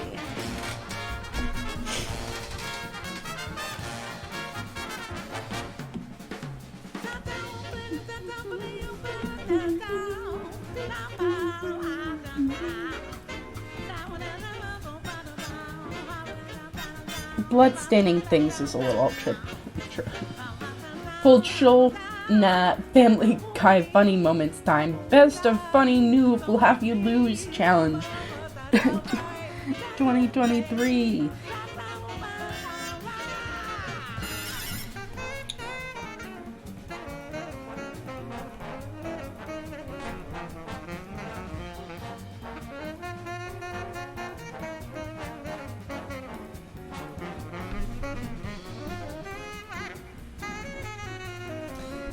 Yeah, and like some of these compilations go on for like 4 hours, and I just don't fucking care. I guess it's just whenever you get into a depressing mood, you just go back to the only thing that is just as depressing as you, and it's late season Family Guy. Loa, this is you. Remember the time there I shot Quagmire? Though I like the seasons where like Cleveland weren't in them were just like sad. Like I miss all his tub gags, and also him being like the only positive character in the show. Like he just likes things, and you know, it's just nice. He's just a nice character, and you know, it's nice. You just on your mobile phone watching the funny. Yeah, sorry guys, I haven't been drawing all week. I've been watching Family Guy funny moments. It's clips on YouTube. Sorry about that. I mean, I know that I don't actually have to, like, draw for you every day, or whatever, but, you know, I like keeping a routine, and, you know. Even if you don't really appreciate it, it's still nice. You know, you rise and grind, gamers.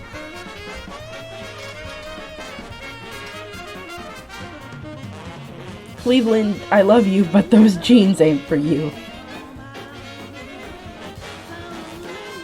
Thank you. Thank you, Peter baby. I think I needed to hear that.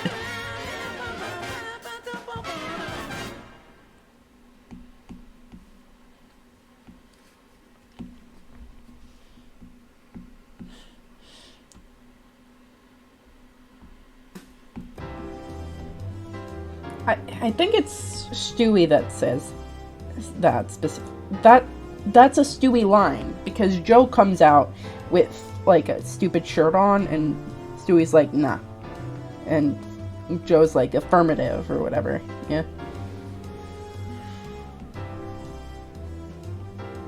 Though that also might just be a completely different scene.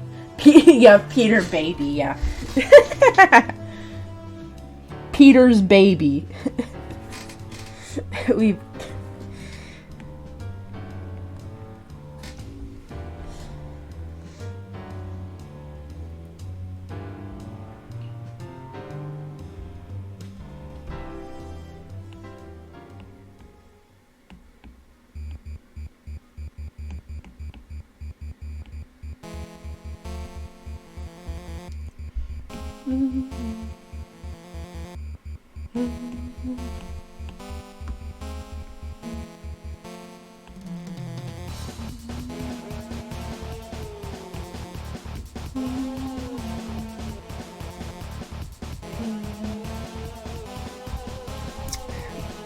bloody cloth is so fucking hard.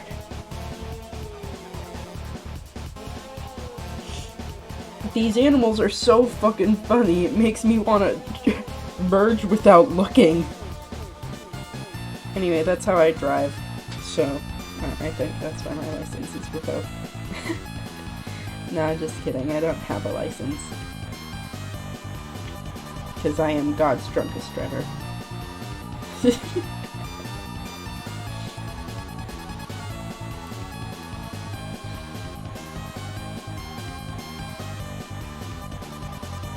God sends his hardest challenges to his sexiest soldiers.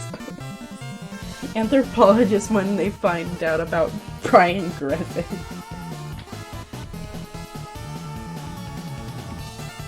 Okay guys, why didn't dude, this car's ass flip. No Bugatti. Yeah, no, I'm not rolling up. Just instant crash down a cliff.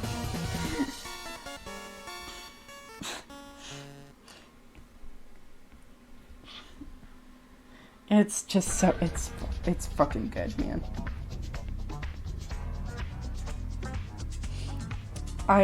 It's funny because the car crash compilations I watch are really similar to car gags and Family Guy. Yeah, I love when someone in real life teleports directly into another family's car to watch the VCR with the children, and then the other unattended car just goes and swerves off the road and then explodes into a pile of junk.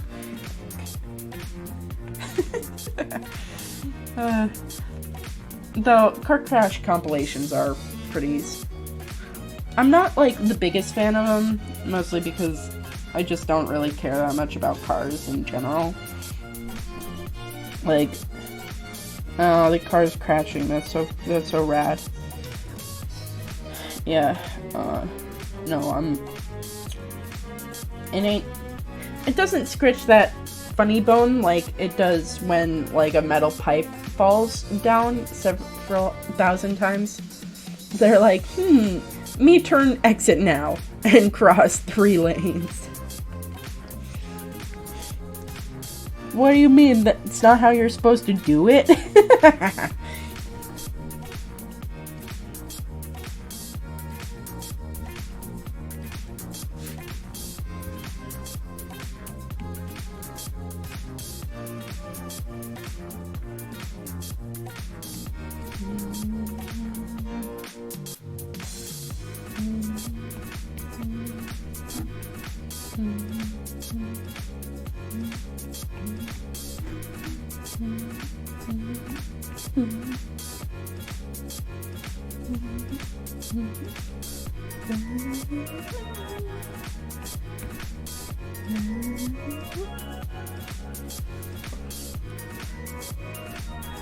Good luck, everybody else.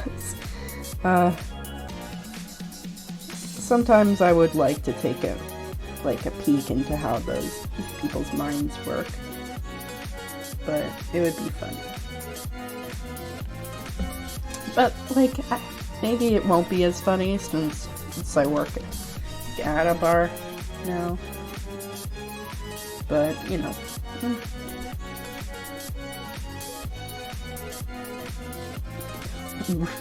Rum and Coke? Stupid ass clips. I feel like we just, like, get into a state. Even if you, like, don't even like Family Guy. Speaking of adult cartoons, I don't think I've ever really watched a full episode of, that's it. I've never watched an episode, like a full episode of The Simpsons. And it's not because, like, it's a bad show or whatever, it's just that I never, like, like, I've seen clips, obviously, but not full-on episodes now.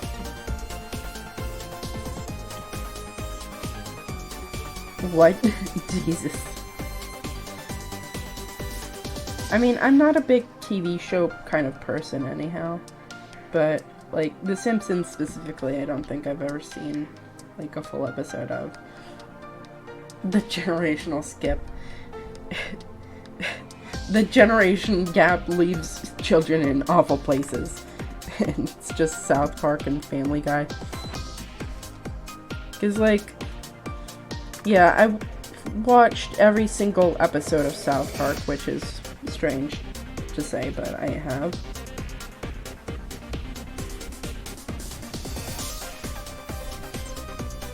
And I'm not really too sure why those ones clicked with me, and Simpsons just never really clicked with me.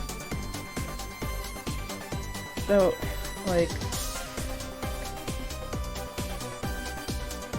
maybe it's because, like, it was the forefather and, like other adult shows came after it, just copying The Simpsons, so it just feels like The Simpsons is worn out by comparison. Or maybe it's because, like, the episodes that air nowadays just kind of fucking suck. The Simpsons used to be a special interest of mine, so that's pretty cool. Who is your favorite character, if you don't mind me asking?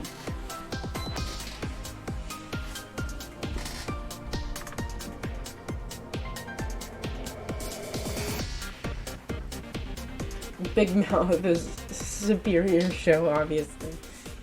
The older seasons were really good, though. I know that they were. Like, it's not a cultural icon for nothing. Though Big Mouth, I don't understand. Like, I feel like it just goes about, like, the whole education thing in such, like, wrong ways. God damn, man. Like, the spin-off Big Mouth show is, like, way fucking better than actual Big Mouth. Human Resources, it's what it's called, and it's because it doesn't focus on a bunch of preteens. And it focuses on what everyone was actually here for, which was Connie, and the other monsters, or whatever. Like, because that's just, like, the way cooler plot. Oh no, Mara went to fucking jail while I was talking. The FBI came and took Mara away. Sad, sad.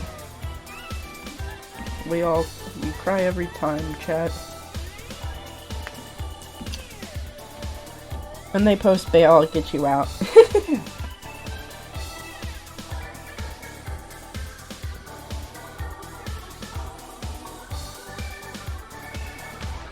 My favorite characters from The Simpsons were, let's see. Oh, also, here's another fun one for chat. Who are your guys' favorite South Park characters? And it can be any character specifically. I feel like South Park just, like, stuck the landing, because it's never gotten, like, bad, like other shows have. Which is surprising.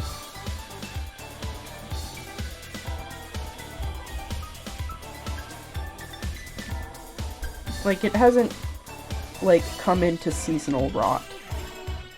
I mean, there's better seasons than others, but, like, you know. Kenny #1. Very respectable choice. Very, very respectable. I admire that.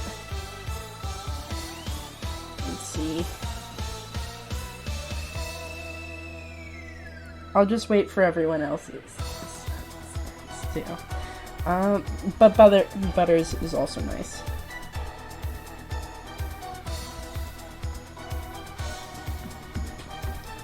Like, I feel like I do like the fact that they're friends.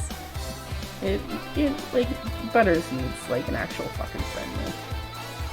Though I like how Butters is, like, clearly, like, the friend group's, like, preferred choice over Cartman, but they just have to fucking deal with Cartman anyhow. Let's see. Like, Butters is just such a sweet fucking kid, man. But, I'll tell you who my favorite character is in a second here. Because, I mean, like, probably not, like... Oh, here's something. You could try and guess who my favorite character is. I might have said it once on stream before, but... would I remember? No, I wouldn't.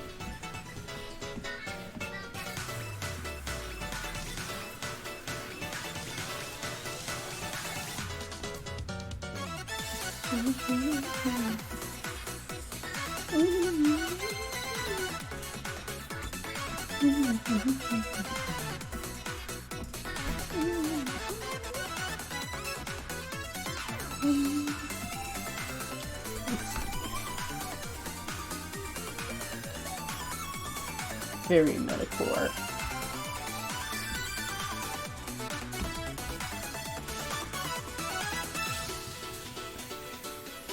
Everyone has different taste in characters, as I know. Though, I mean, I guess in some ways your taste in characters also aligns up with my taste in characters. But we're all different in our own senses, too. Let's see.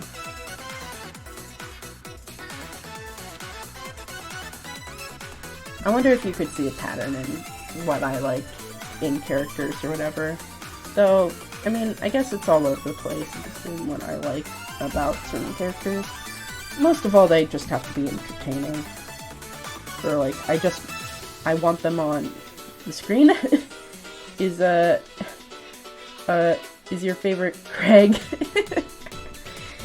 Why do you think that? I want to know. Cause, I'll spoil a little bit. It's not Craig, but I do want to know why you think that. I do like Craig as a character, though. Bart in some episodes, mainly when they're interacting with other school kid characters. The school staff, Chalmers, Skinner, Willie, and Hans Moleman is probably my favorites from Simpson.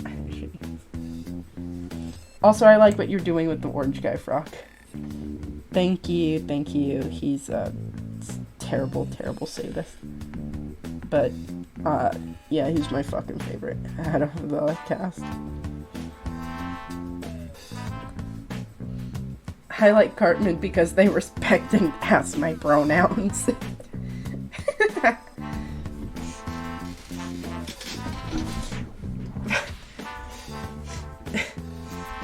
Morrow, why are you giving me the finger? I didn't even fucking do anything, man. Oh, yeah, Clyde. No, not Clyde. I'm thinking of the episode where Clyde Frog fucking died. Craig, yeah.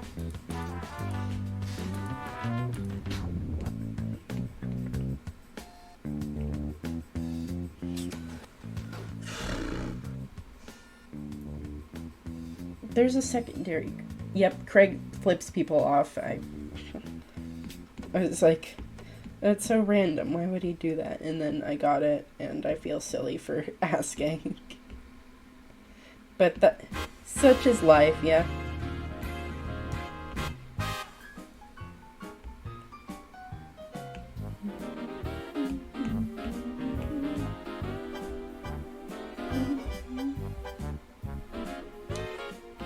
Anyway, let's see.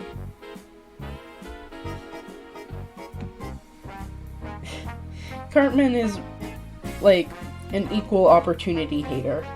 As long as the group is not himself. As long as he is in the majority, he doesn't actually care.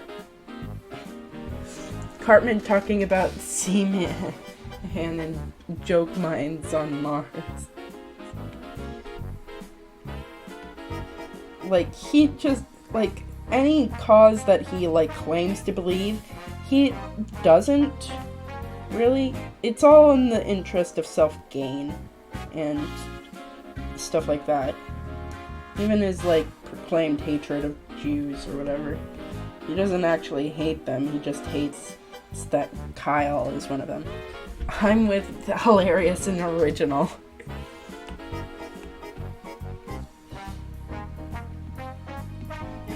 Yeah.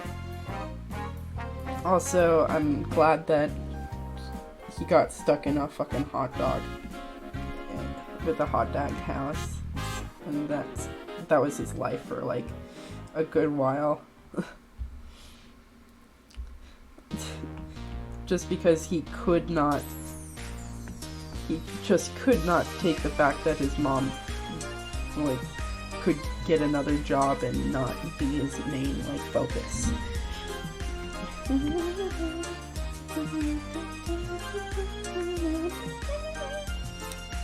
Anyway, so my favorite character is actually Kyle, and it's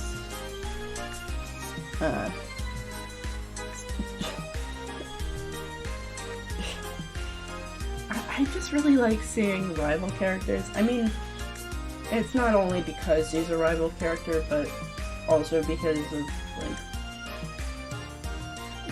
like... Kyle! Kyle! Yeah. Like, it's just, like, ridiculous the amount of times in which, like, Kyle is shown to be, like, obviously stronger than Cartman, and often kicks his ass, or whatever. But, like, also I just think that, like, having a character that, like, cares, or whatever, in stories like this, like, really drives plots forward, and stuff like that. And, you know, it's funny to see, like, the lengths of, like, Cartman's paranoia over what Kyle will do, or whatever. Like, that one episode where, like, Butters goes to conversion therapy or whatever, and, like, the entire time, like, Cartman thinks that Kyle has the photo of him, and he's going to, like, do that. Kale from League. That would be a ridiculous fucking skin. Make that for April Fools, please, Riot. It would be really funny to see it. To see her in a little fucking...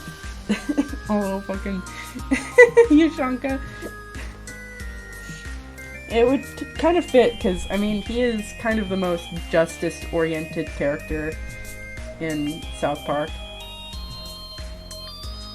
But also, he's just, like, kind of, like, the smartest character. I mean, like, operatively, like, technically, you could say that it's Cartman, but, like, you would also have to be, like, Cartman could be smart if he just applied himself to, like, literally anything else. Like, literally anything else.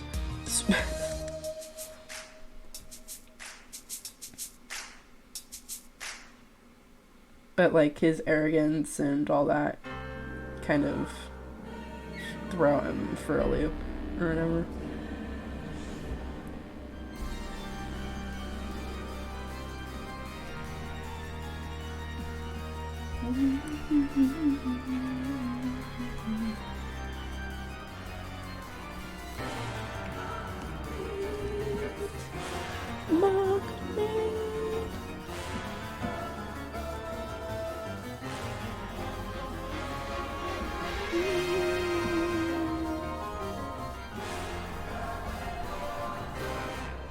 He's just a little froggy in distress.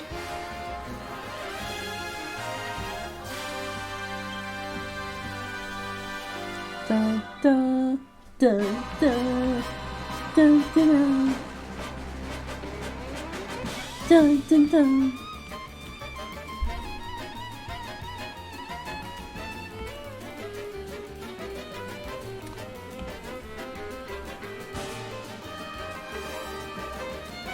Anyway, let's see. His superhero outfit is also pretty funny. Yeah, I mean, like, his Stick of Truth outfit is, like, way more stylish. And, like, Wendy even makes comment about it in the game, which is pretty funny, too. but yeah, it's based off of well, someone pointed out that he's a kite because he likes to take the moral high ground. Well, yeah, but it's also like a reference to well, I can't actually say that word out loud. But yeah, it's a reference to like a specific thing that Jewish people are called also. Yeah. It sounds like kite though. And that was the original joke. But also it's because like his abilities are about protecting and helping his friends also. Like he's the main healer of the group too. Yeah, Ike from Smash Brothers. So yeah, that's what I meant. Yeah, did not know that. Yeah, it's based off of that. Yeah. Though you probably don't even know what I'm referring to, like the slur or whatever. Yeah. But it's not a really common one that you hear all that often, which is a good thing. You really shouldn't hear it all that often, but it's a reference to that.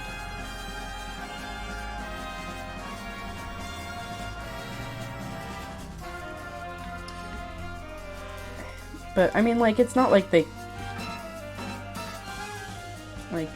can't make him not human kite, so that's why it's like that. Anyway, like, I think that seeing their abilities tells you a lot more about their characters or whatever, yeah? Like, how Kenny kind of, like, does things solo or whatever. He's basically a Batman riff, but, like, a cool Batman riff, and his things are about his death and being invisible and like getting around opponents, whereas Kyle is like the premier healer you get at the start of the game. And I mean, like, he's kind of like your best offense healer option you've got anyhow, because he can read like position your entire group or whatever. 4 days ago, a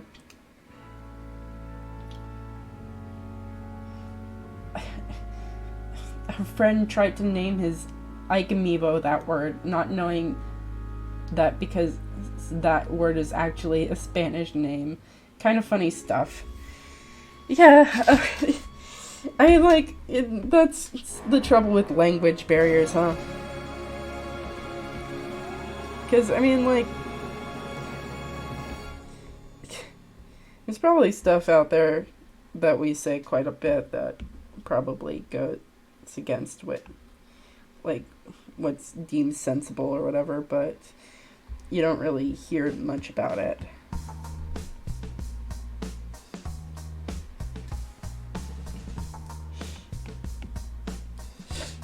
The system wouldn't let him, and we looked in the internet what the fuck it was. So it's crazy that for the stream you like basically got a crash course on why the fuck that specific thing like isn't allowed. White people singing the Dumb Too Good Suits a song. Yeah, I mean, like, that's just a crime against humanity in general, but like she slammed the door and I was singing it once as a meme and my friend's mother heard me. She slammed the door and walked out. Well, yeah, 4 days ago I wouldn't have even made the connection here. Funny how things work out, huh? Stop.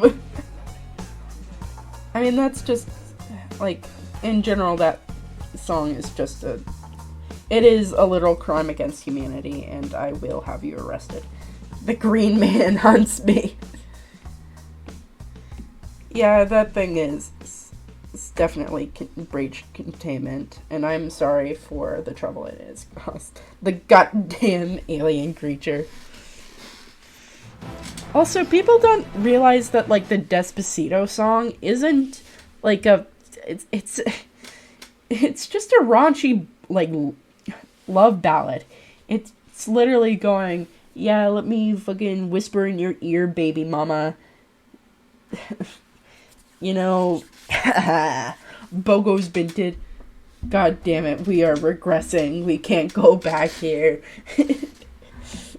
I am sorry, but we cannot do this. Chat is wrong.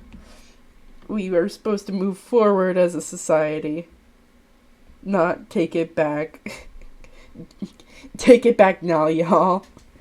Take it. Come on, see. I fucking hated that song like we wouldn't believe.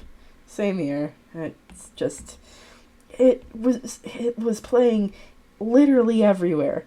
And it's not even like one of those like pop songs that like you hear everywhere and you're like, okay, I won't hear this like anywhere else. No, it was literally fucking everywhere. It was literally everywhere. In my Spanish class, they were like, yeah, let's play that song. 2 hops this time. Slide to the left. Slide to the right. Crisscross. Crisscross. Everybody clap your hands. I like Howard instead of the dumb alien.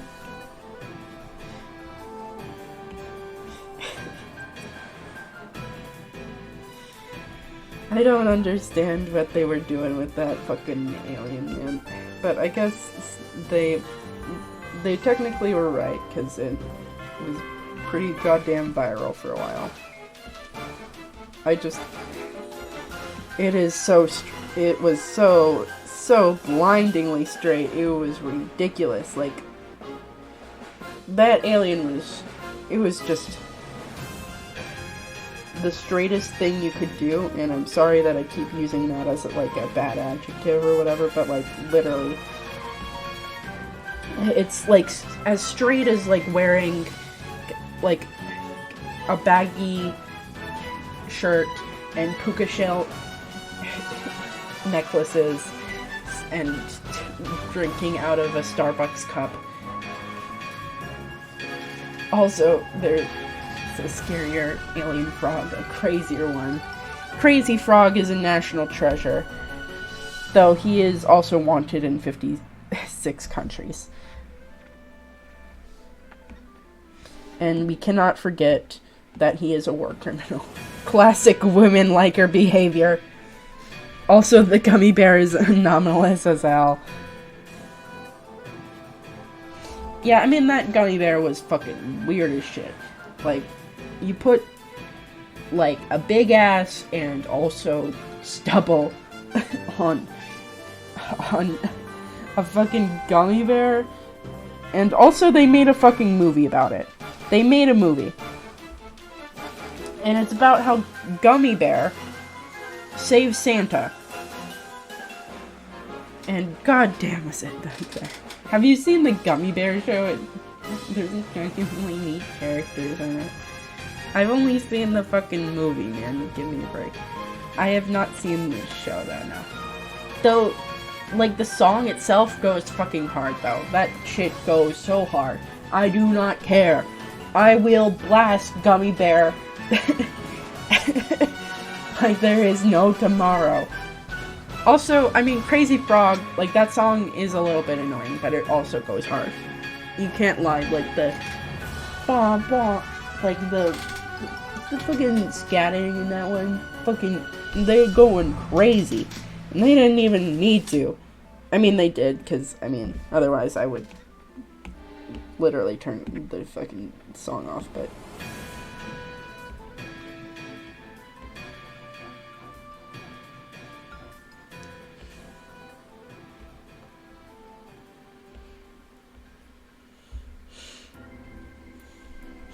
Oh, there's also there's a Ghostbusters gummy bar Halloween video that's absolutely terrifying.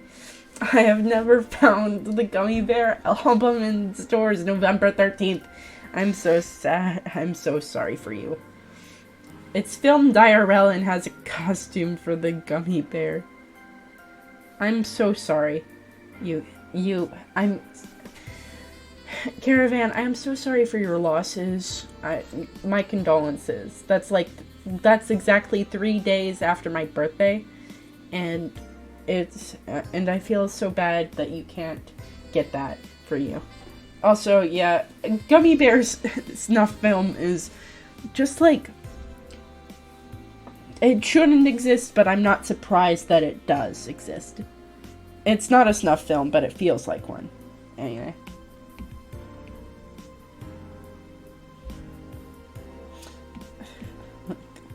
God damn, they just were like, yeah, oh, boss, what should we put here? You know what? You know what the Gummy Bear fandom needs?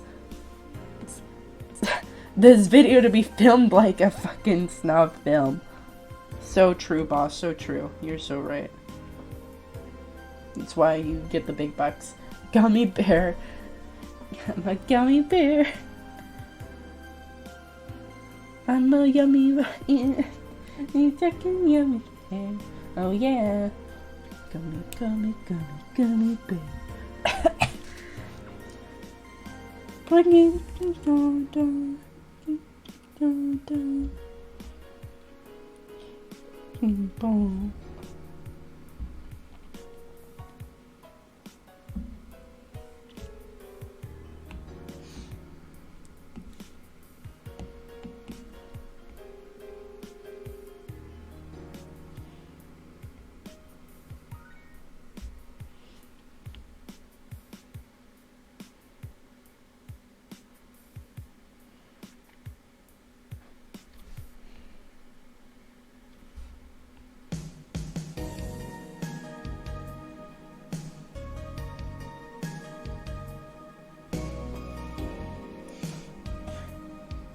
No, I was talking about that old YouTube video.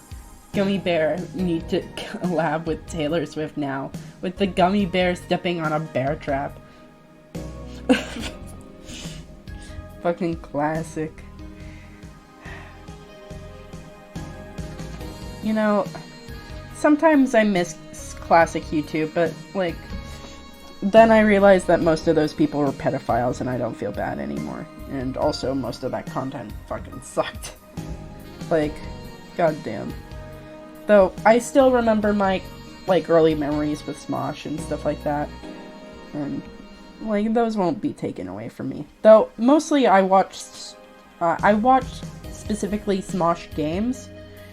And not Smosh itself, really. Gummy bar ties in a fucking glue trap.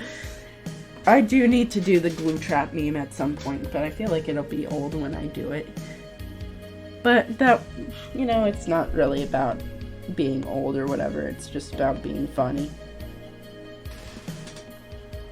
And really the question is, how funny, what kind of character could I put in the glue trap that I wouldn't feel immediately bad by putting in the glue trap?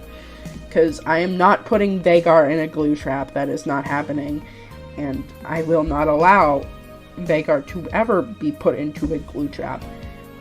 He does not deserve it. He is just a little guy, and he will not die due to glue trap. Though, yeah, Photo did that. There were a few decent Smosh vids back in the day. I think I watched essentially all of the Smash videos until, like, 2013. Yeah, I mean, like, I used to really like Food Battle quite a bit.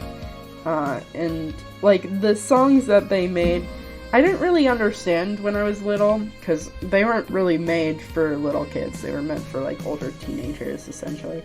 But like, coming back to them, they are actually, a lot of them are actually bangers, and, like, that's surprising to me.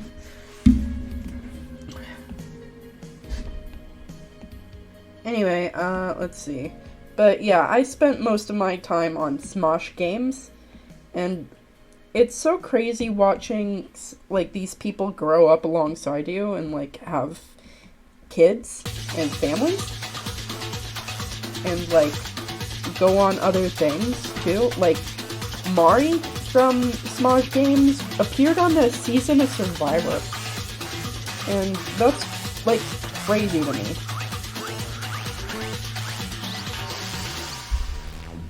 Also, Smosh Shane fucking rules. He is my favorite. Though out of the Smosh game cast, my favorite was Sgt.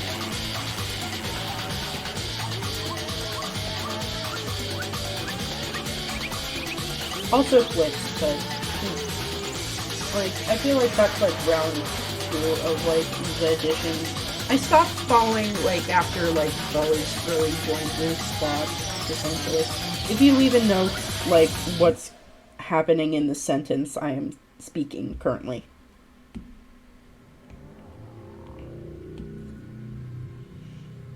This song quite loud.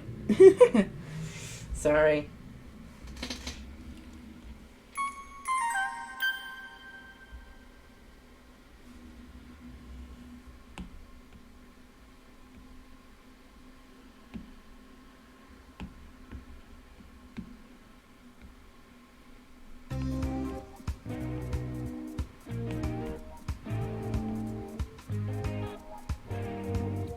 Let's see.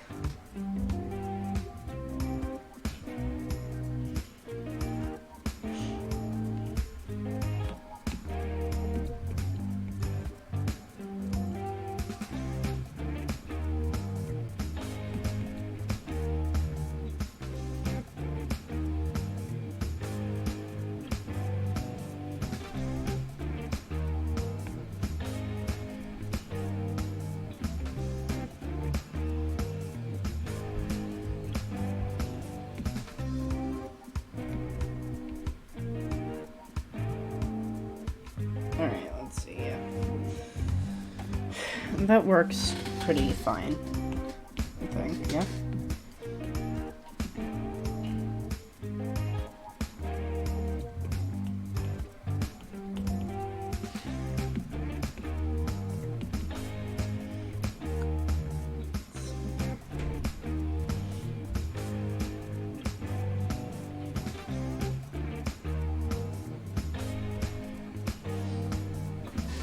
I'm not really too sure what Kululu's pants color is gonna be.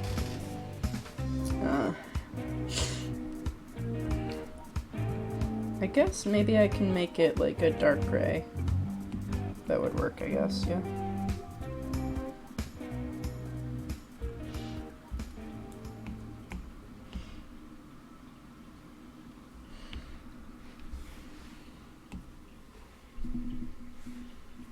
I'm not really used to working with yellows and oranges.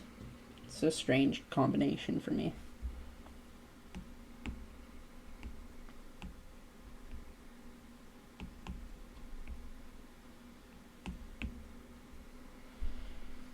I do like how the color schemes turned out, though.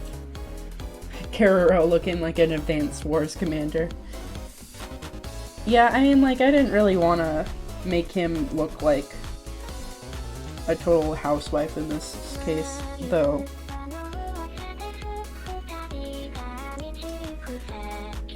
Like, I do feel like his outfit needs to be a little bit more wrinkled. He's not taking care of his uniform like some other characters would, because he's lazy. And also just, though he is obsessed with appearances and like his ego and stuff like that.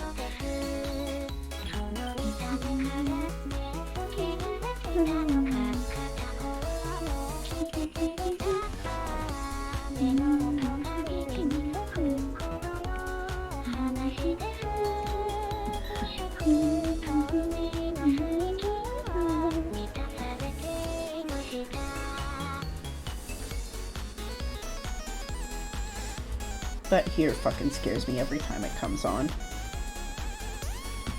Just stupid, but it's true.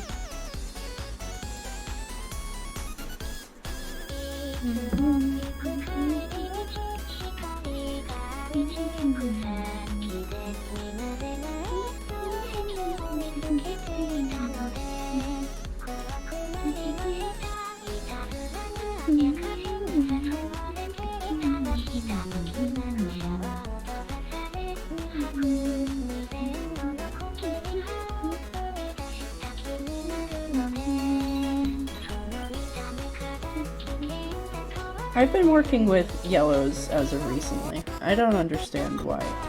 It just seemed to happen.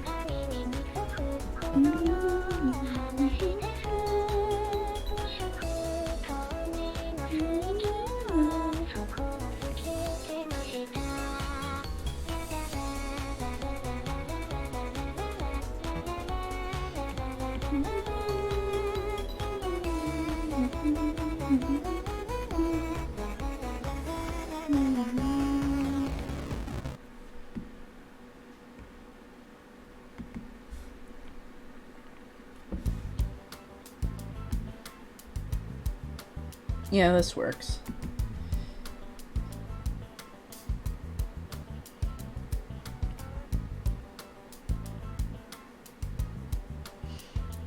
Also, I'm happy that I could make Kululu just a little bit feminine presenting, because in the show he is, like, I mean, out of the cast, it's pretty funny because Coronians, like, at least our cast of characters, don't really have that much when it comes to, like, true masculinity. I feel like Giro is the most, like, masculine-oriented out of the characters. Mostly because of his love of war and guns and violence. But, like, in terms of, like, being, like, traditionally masculine, no one really goes for it. It makes a fun set of characters who are supposed to be in the army. Also, apparently back home, they are, like, kind of like celebrities, which is pretty funny. Though Dororo plushies don't sell very well, and neither do Kululu plushies. Alright, and then I'll just do a black variant too, just to make sure that it happens. Also, it's just, like, nice.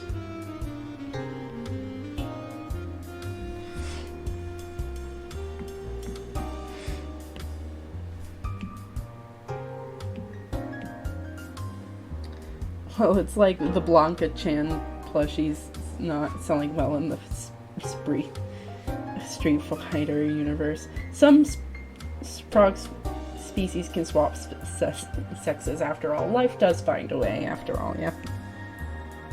True.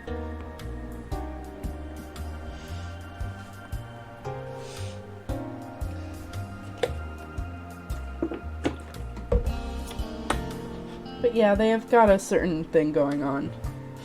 Also, I like Keroro and Kululu's specific relationship, where Keroro always asks for, like, new toys from Kululu or whatever, and sometimes the stuff is just designed to fail in the first place, just because Kululu thinks it's funny. And sometimes it's just there to teach Keroro a lesson, but overall he treats, like, I do love how queer nature is. It's true. They just don't give a fuck, whereas, like, humans just are like, that's not natural. Yes, it fucking is, man. It's been natural for centuries. Anyway, yeah.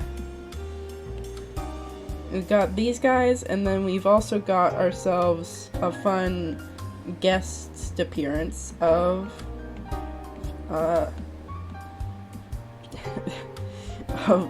fake Pepino Frog, too. Because nothing says Sgt Frog like making your own frog OC. Anyway, I think that's probably where we're gonna end it. We've basically made 3 drawings. It's all in one.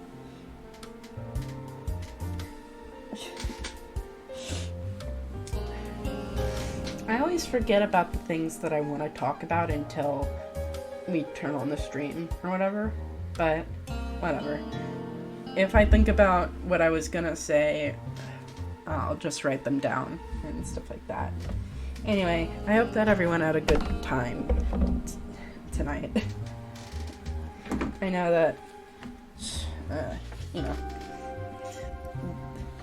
things are changing, spring's springing, but we're coming back and all that stuff.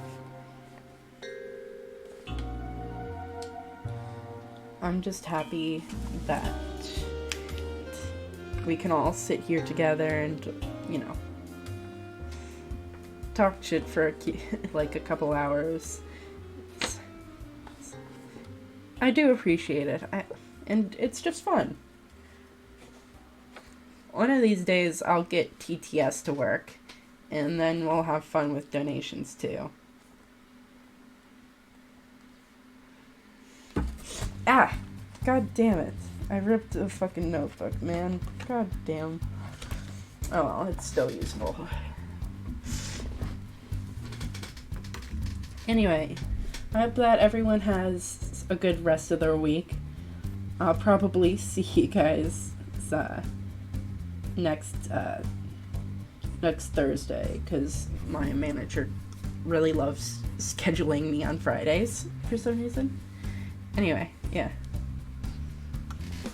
Your streams get me excited for Thursday after school. Aw, thank you.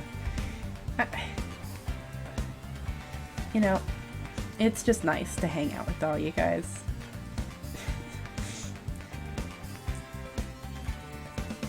You all came here for some reason, and I appreciate the support. I really do. It's nice. Anyway, with that being said, I'll let you go and enjoy the rest of your night, or day, depending on your time zone, all that stuff. Alright. See you guys later. Have a good rest of your week, and just enjoy what life brings at you, even if it's not that good, yeah?